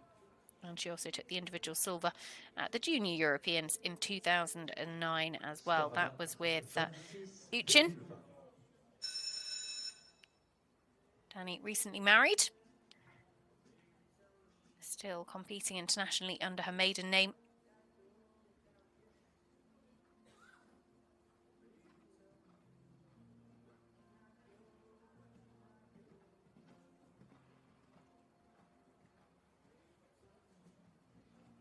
Just a few transitions of pace within the canter as she makes her final preparation. You see the clock ticking down there. So you have 45 seconds once the bell has rung in order to start your test. If you exceed that 45 seconds, then you are minus 2 marks from each of the members of the ground jury, almost as though it is an error of course.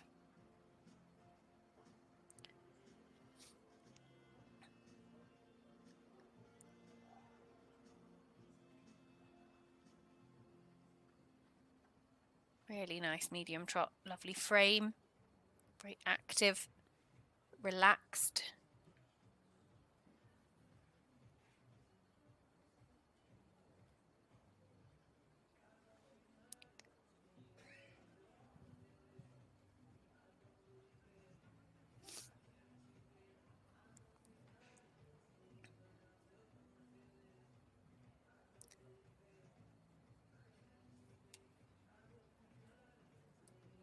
Currently ranked inside the world's 250. Scored 27.2 last time out at Cornbury House, this horse.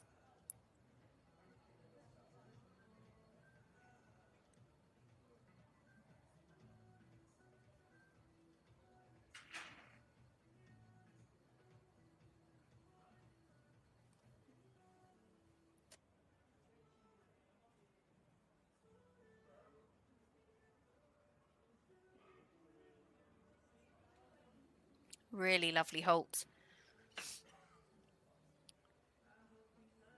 It's incorporated into the mark with the rein back as well. 2 8s and a 7-5.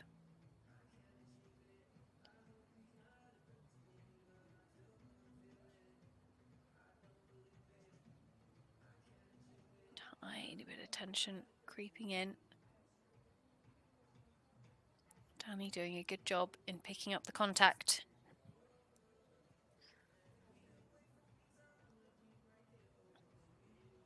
Be so diplomatic sometimes as they anticipate that canter transition.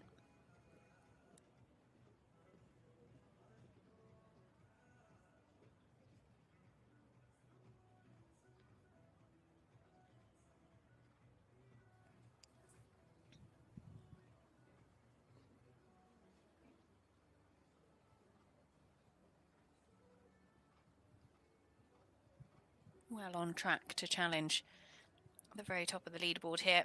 But of course, a lot will come down to these final few movements.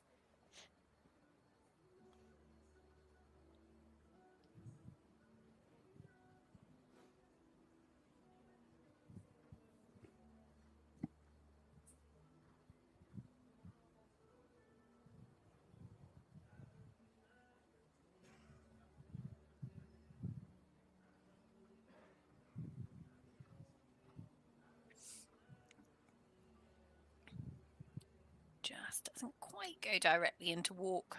Almost a couple of jog strides. Nice upward transition. Just waiting for those scores to catch up on the live scoring.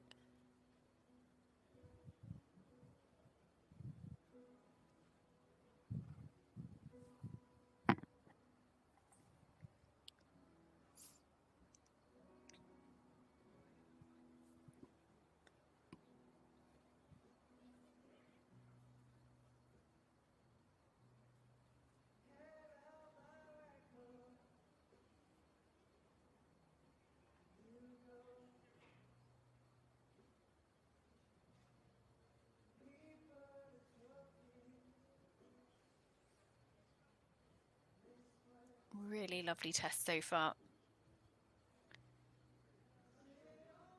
Can't judge as to where they are at the moment in comparison to our leader. My gut says they're probably around the 28 territory. As they come up to the final halts on the centre line. Just steps back into the final halt, but it is lovely and square. Danny Evans and Kinda Corvette here at Le Lion d'Angers for the FEI WBFSH Eventing World Championships for young horses.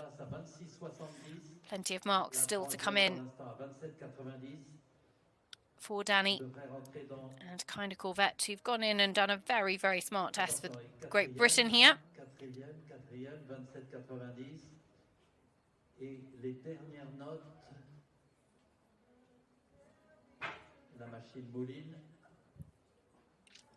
So there we go. Looks like they're going to be around the 28 territory. That would be good enough to see them go into fourth. Danny Evans and Kinda Corvette. The leader, Julia Krajewski, and Chilly Morning, the second, 26.2, has been untouchable so far. Sam Lissington, Mr. Cookie Time, has been the closest to her, 26.7. Kitty King Cantango, 27.9. And there we go, 28.0. Danny Evans, Kinda Corvette.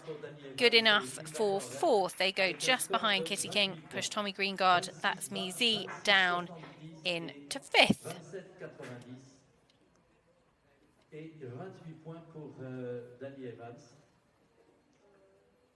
So some 6 combinations or so left to go today.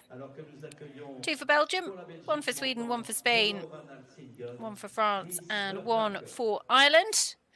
And the first of 2 Belgian riders, Chris Vejaka, Rollo van Alsingen by Vigo Darzil, out of a non-stop mare. Jugeant C 71,96, Jugeant E 72,61, Jugeant N 71,30, un pourcentage moyen de 71,96 et un score de 28 at 61 years of age. And he comes forward with Rollo van Alsingen combination, who were top 20 in Verigam in the young horse 3-star there a little bit earlier on in August. Also clear cross country in Langenhagen 3-star. We're on the podium at a 2-star long format last season. Chris Vejaka actually rode in the 1998 World Equestrian Games in Rome when they were held there. Been to a couple of senior European Championships more recently as well. Actually rode in 2001, 2011, 17, 19 and 2021. Had that wonderful horse Guantanamo van Olsingen in more recent years. 2 trips to Lilian previously on the cards. First time in the 7-year-old division. Was top 10 in the 6-year-olds back in 2007.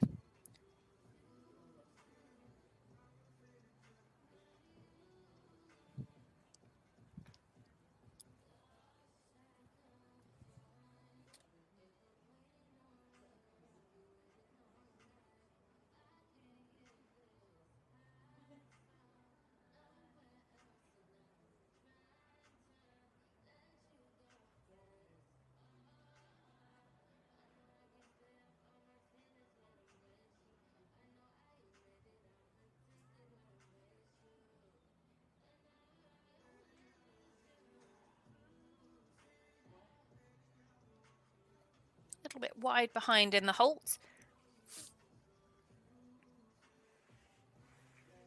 It's difficult to see how straight that rein back is from our position. We get, as I've said before, a very similar view to that of the judge at E on the long side of the arena, almost directly opposite at B, our camera angle.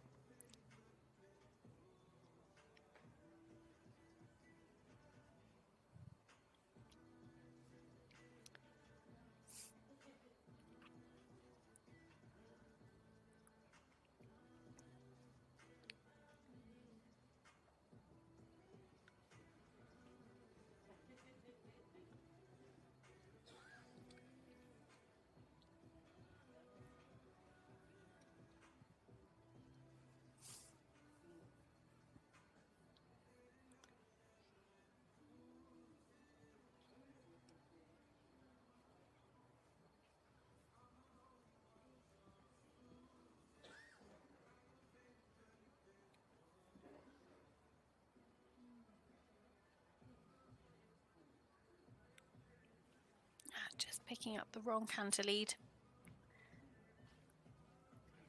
And does it twice, which is going to prove quite expensive on the marks for that particular movement.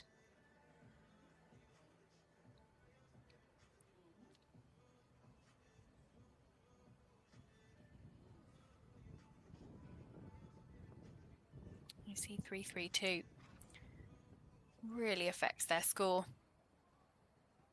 But the score's immediately back up to the 7. And that was a much better change of rein in the other direction.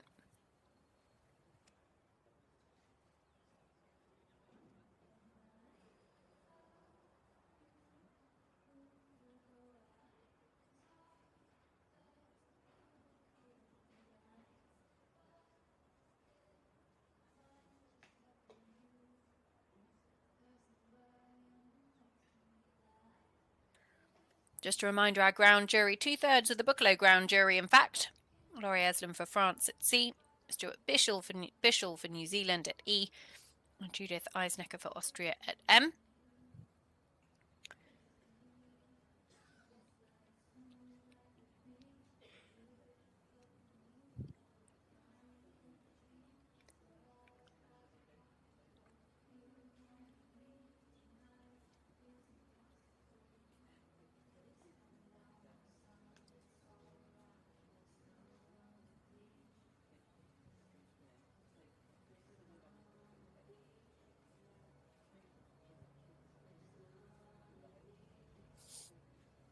Into the final halt, Chris Vajaka, Rolo van Olsingen have completed their first phase here in Le Lion d'Angers. It is, of course, the FEI WBFSH Eventing World Championships for young horses. We've had some brilliant young horses that have graduated through these championships. Looking forward to seeing which future stars come to the fore in 2024. Both LA 2028, Brisbane 2032 would be prime Olympic Games for these 6- and 7-year-olds. 37.5 Chris Viaca and Rollo van Olsingen. And that gives them a position in 27th as things stand. So next to come forward, it will be Luc Chateau with Philippe Lemaistre's Hatika Chasselier by Boris, out of a contour mare called Bobarella Chatelier.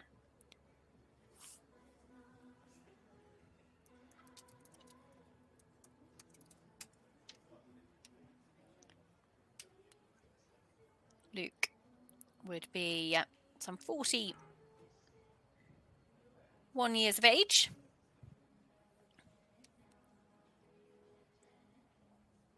Went to the Senior Europeans back in Avanches in 2021, his senior debut.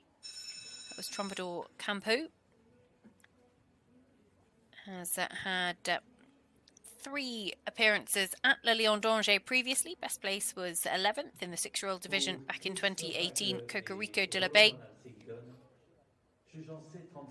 Had the wonderful sire and stallion that he competed up to the 4-star level in Nations Cup, Propriano de la Bay. Hatika Chatelier.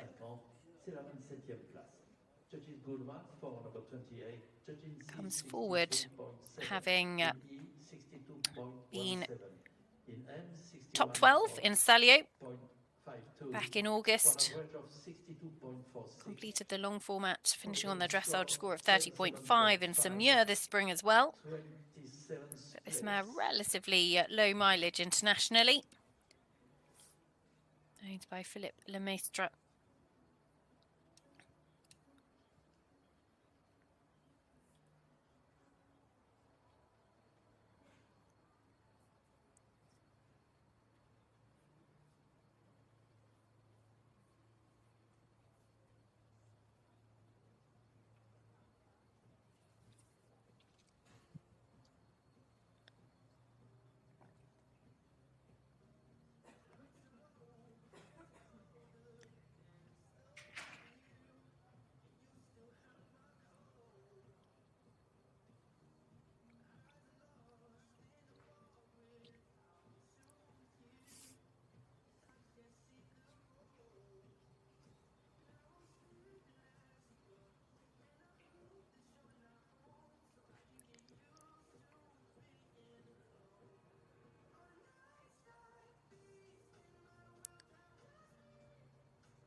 Obedient in the rein back.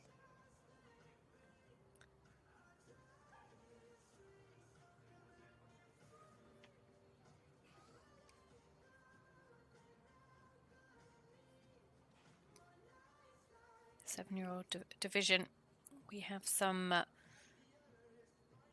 6 sub-30 scores as things stand at the moment.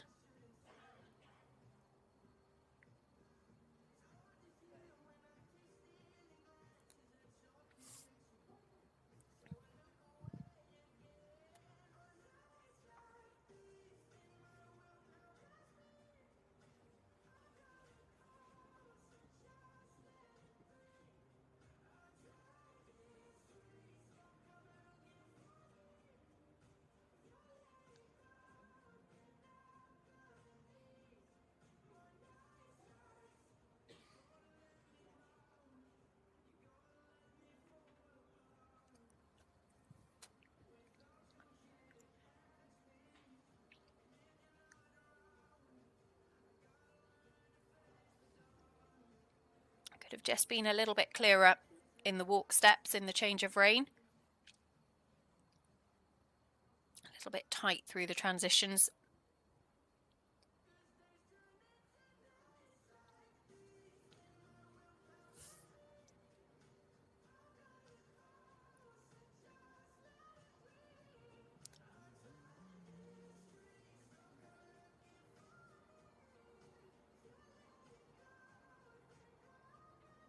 That was better in that direction.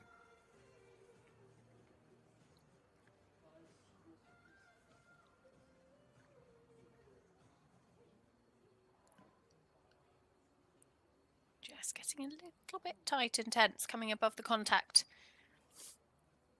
in the early part of this trot work again.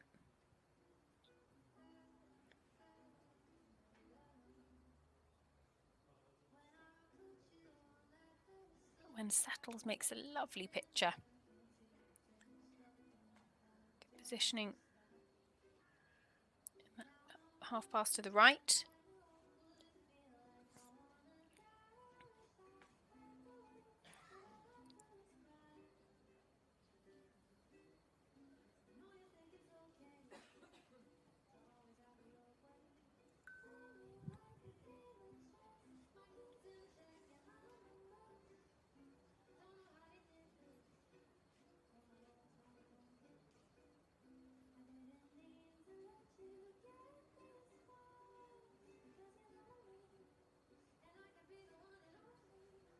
And in almost immaculate final halt, Luc Chateau, Hatika Chatelier finish their test here. Should go easily inside the top 15. Although still plenty of marks left to come in from our judges.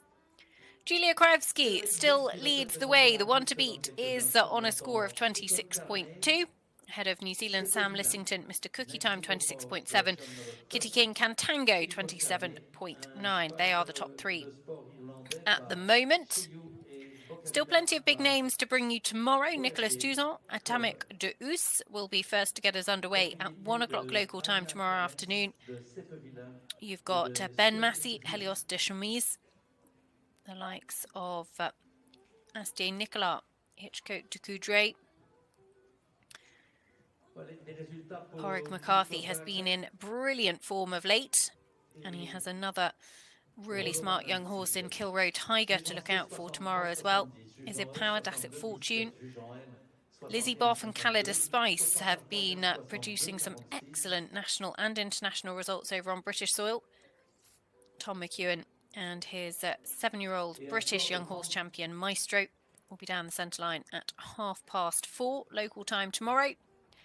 Chilly morning, the 4th, and Gemma Stevens will also follow them down the centre line. So, Hatika Chatelier at 34.4 into the top 20 with Luc Chateau. As now it is Seppa Villan, Chili Konkani. Seppa owns this horse alongside Steve Villan and Anya Callens by Chill Out of a Bohadil Clover mare called Boca Villa. The Belgian.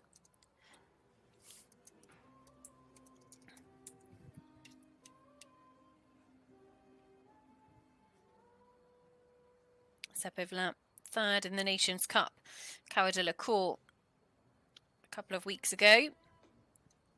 Chili Konkani comes here having completed the 2-star in Ligne.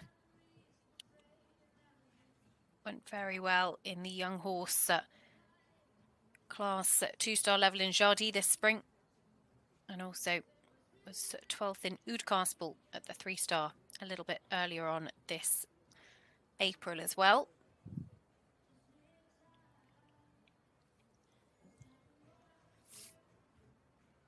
This mare, 7 years of age, as one might expect in the 7-year-old division. Force of habit.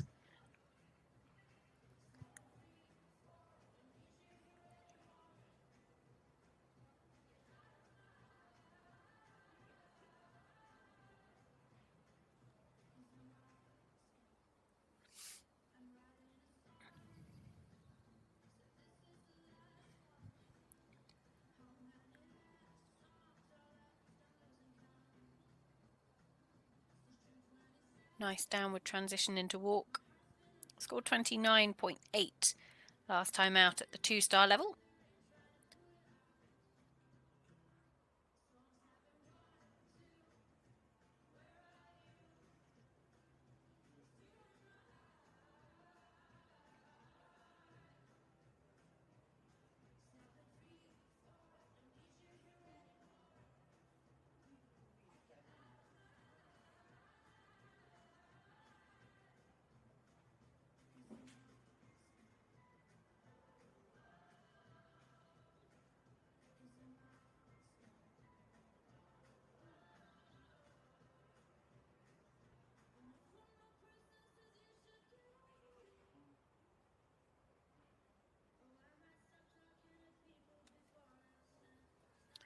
came a little bit above the contact into the canter transition.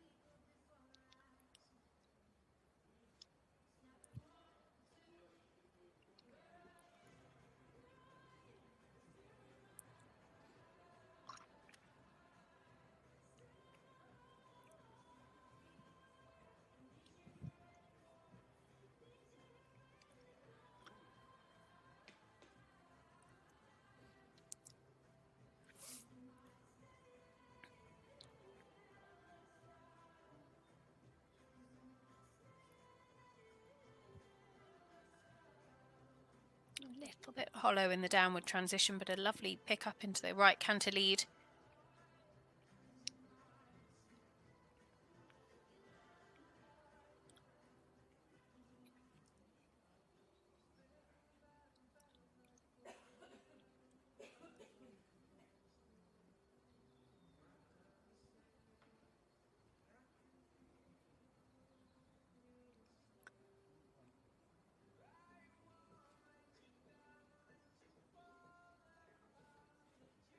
Economic in terms of the number of walk strides. Actually, one of the biggest things that we have seen in those changes of the rein is more than 3 to 5 walk steps.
Round of applause from a watching crowd that has grown steadily as the day has progressed. It was pretty quiet this morning.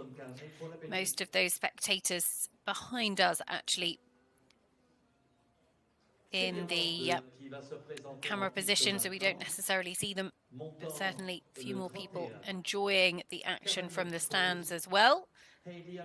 So Sepp Evelyn and Chili Con Carne looking to go just outside the top 20.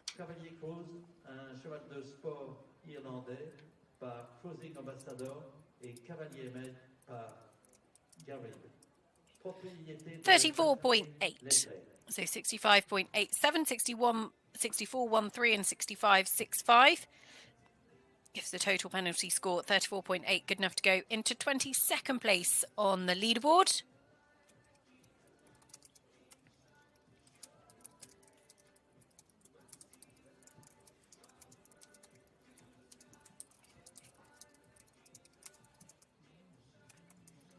Voici les résultats pour le 30. Sepp-Evelyn et Chili Con Carne. Juge en C 64,13, juge en E 65,87, juge en M 65. So next to come forward it is Heidi Hamilton, Cavaliers Cruz, Irish bred. Combination coming forward for Ireland. Judge in C 64.13, in E 65.87, in M 65.65. Who is 53 years of age, brings forward Cavalier Cruz, who completed the 3-star in Kilnamac a little bit earlier on this summer. Won a 1-star actually at Lisgarvan last August. And actually Heidi jumped a lovely double clear here 12 months ago with HSH, the sequel, in the 7-year-old division for a top 45 finish. Back again this time with Cavaliers Cruz. And this is a horse that is owned by Daphne Ladley, is by Cruising's ambassador. It's actually bred by Thomas Norris. And the mare Cavalier's Maid is by Garib.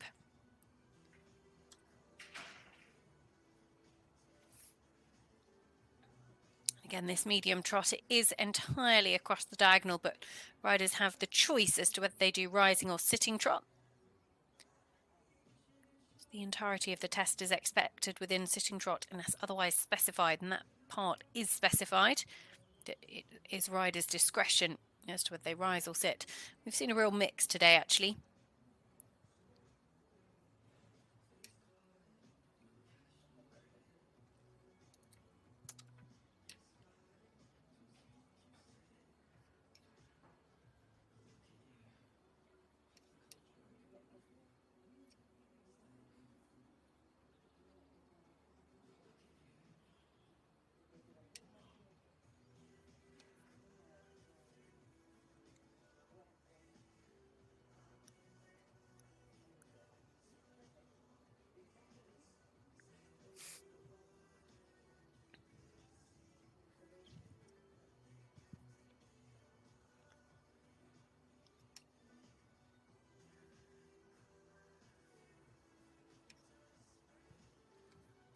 Just step back actually in the halt, which was a shame. Just dropping the pole slightly.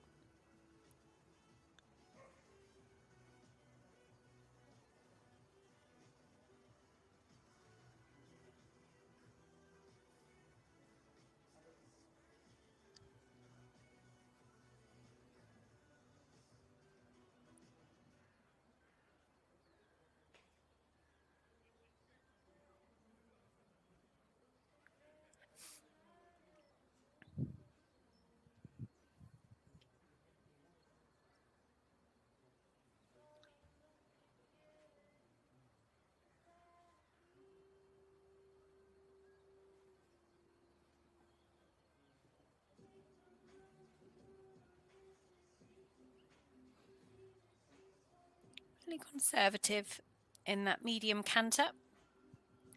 Sometimes, you know, they know what they can ask for. It's very easy for us to say, oh, could have gone for a little bit more, but actually you've got to ride what you're sat on.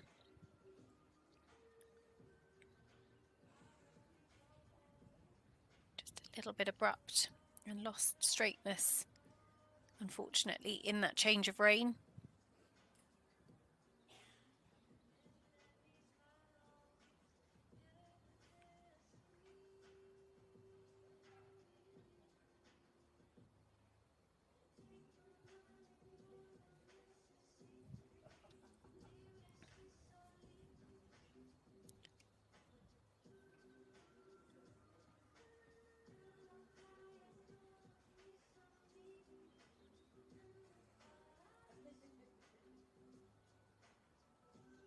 Just again picking up the incorrect canter lead.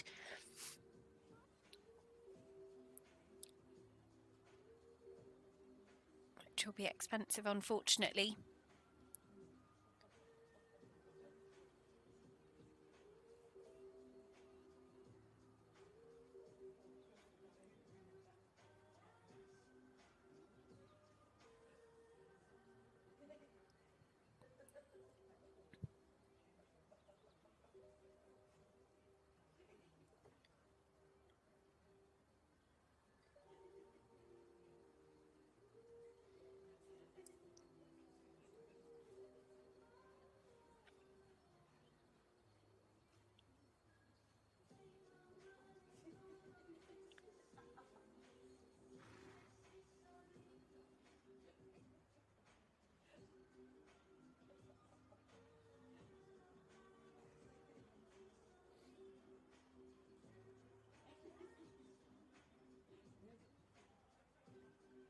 Would ideally just like to see the horse take the contact forward and down a little bit more.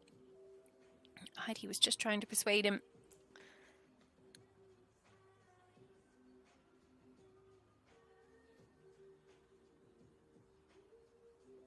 But a nice final halt. Just a little bit inconsistent in the frame at times. Cavalier's Cruz still going to put a score on the board for Ireland. And actually, there's a number of Irish combinations that have been today. The highest placed, Austin O'Connor, Diamond Mistress, on a score of 30.3. And then it would be Danielle McCormack, MGH Hilda Harlequin, 34.4, equal with Harry Horgan, Oakport, Lieutenant Aldo also. Ian Cassels, Godfrey Gibbons down just outside the top 25 at the moment. So Heidi Hamilton finishes her test, which means just 2 more combinations left to go here. Day 1 of the FEI WBFSH Eventing World Championships for young horses here in Le Lion d'Angers, just to the southwest of the capital, Paris.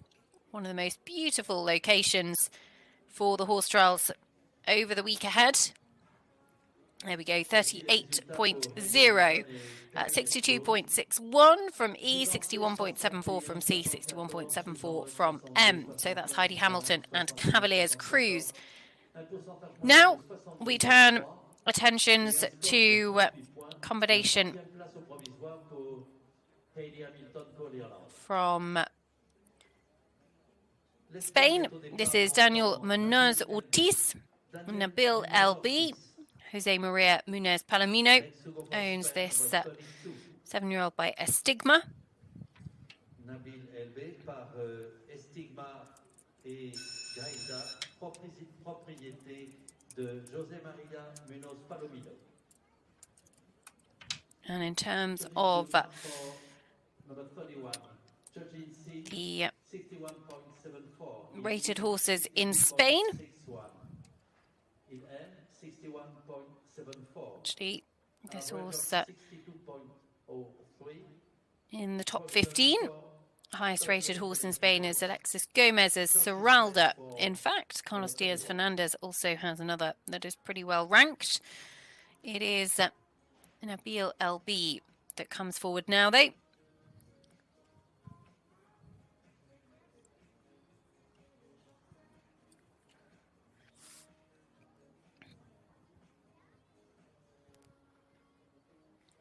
Combination were 9th in the 3-star long format in Jardy a little bit earlier on this year. So one of a handful of horses actually that have done a 3-star long already in their 7-year-old year. Also did this class in the 6-year-olds. So came to Le Lion as a 6-year-old, went clear cross country 12 months ago, jumped clear on the last day as well.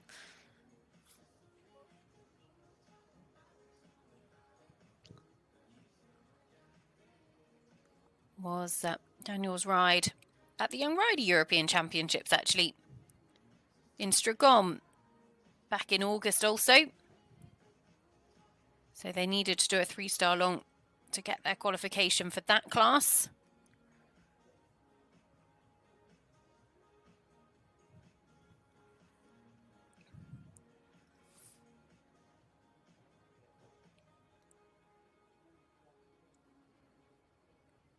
Tiny bit of tension just creeping in.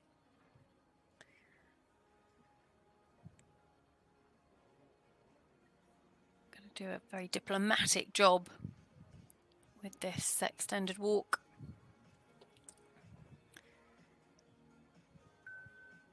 They tend to anticipate the canter transition coming up.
work quite hard to get the horse back down to the walk transition.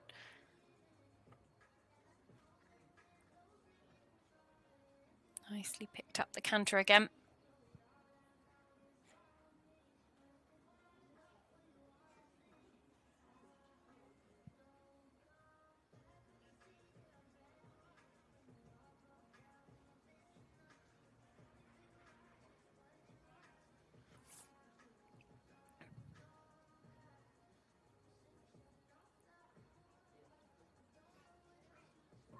She's just getting that trending score, sub 40.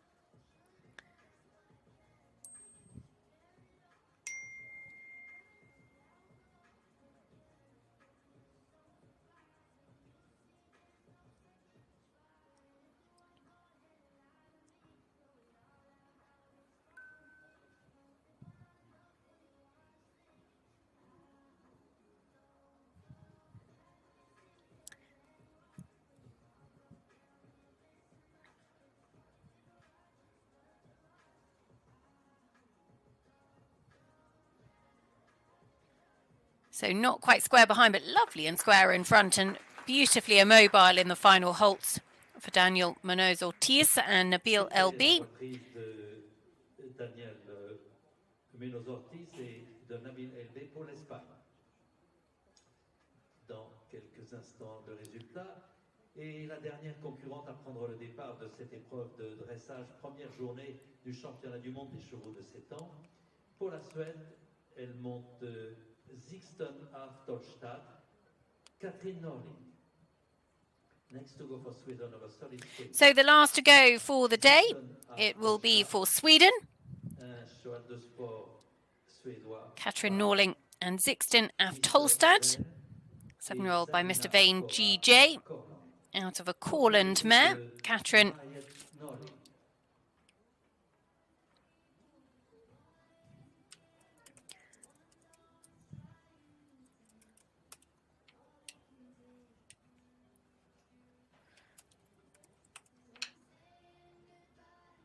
Comes forward with this young horse as the last to go for Sweden today. Sixten af Tolstad was actually here in Le Lion d'Angers 12 months ago. Finished just outside the top 20. Did a lovely test of 31.7 on that occasion. Last to go for Sweden, number 33.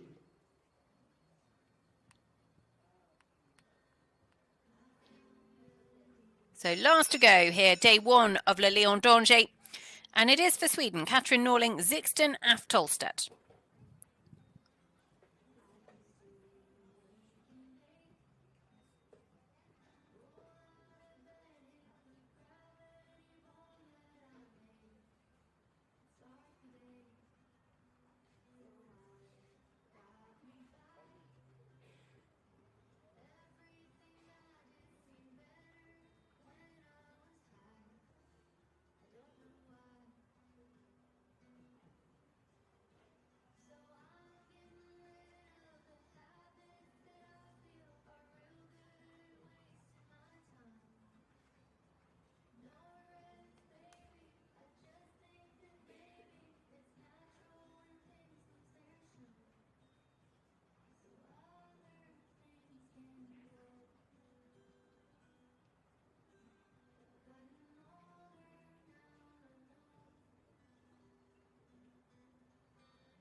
This combination were top 15 in Stragon. Beginning of this year.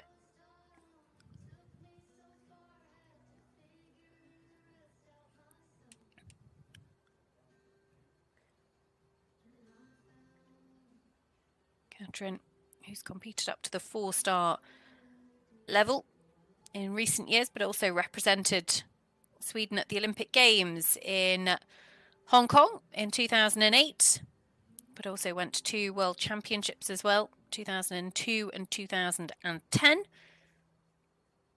Individually finished inside the top 20, in fact, in Hong Kong.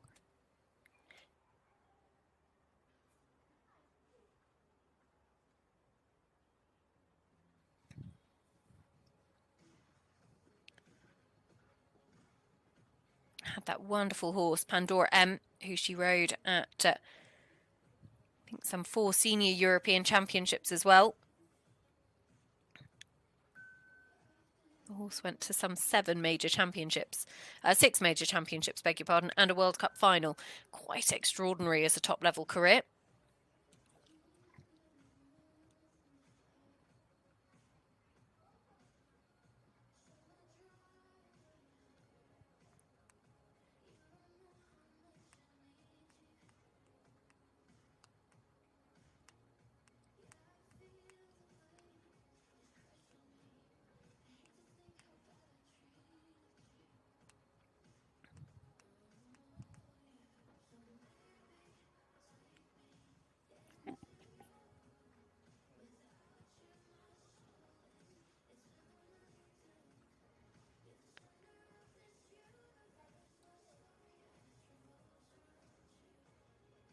Just got into a little bit of a muddle and actually was picking up the right canter lead, but just didn't quite get it committed coming out of that change of the rein.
So bringing the day of dressage to a conclusion, Katrin Norling, Zixten af Tolstad will be just outside the top 15,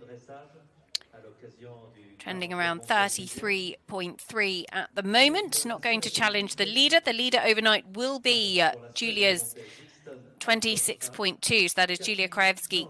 And Chile Morning, the second, 26.2 out in front. And actually Germany lead both the 6 and the 7-year-old division overnight.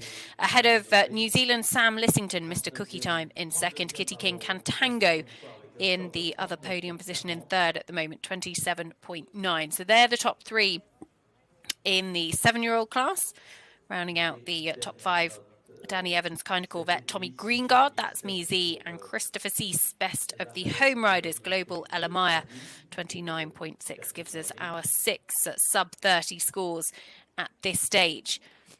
Katrin Norling at 33.3, pretty consistent across our 3 judges, puts her into the top 15 place at the moment. If we just take a reminder of the 6-year-old division, Sophie Loib, Hey Lucky Stan lead the way, 26.8, ahead of Max Warburton, Norway van der Haar, 28.8, and Katrin Bielin in third for Germany as well, 29.0. So it's been a very, very good day at the office for the German combinations here in Le Lion d'Angers. These are the provisional standings in the 7-year-old division. As we've said, Julia Krajewski, Chile Morning the second. We've got Chile Morning the fourth coming tomorrow afternoon with Gemma Stevens on board. 26.2 is the target that has been set. Sam Lissington delivered New Zealand's best test internationally here at Le Lion d'Angers in over 15 years with her 26.7. Kitty King who was 6th here in the 6-year-old division last year with Cantango, the highest rated 7-year-old in the world, currently sitting in 3rd. So that brings day 1 to a close. We will be back tomorrow with lots more action from Le Lion d'Angers' second day of dressage, the second half of the competition in both the 6-year-old and the 7-year-old divisions. From 9 o'clock local time, we go live with the 6-year-olds, and from 1 o'clock local time, we go live with the 7-year-olds. We do hope that you will join us tomorrow for what promises to be another day of brilliant dressage before we turn our attentions to the thrills and the spills of the cross country on Saturday. All will be live for you, FEI.tv. Do join us again tomorrow.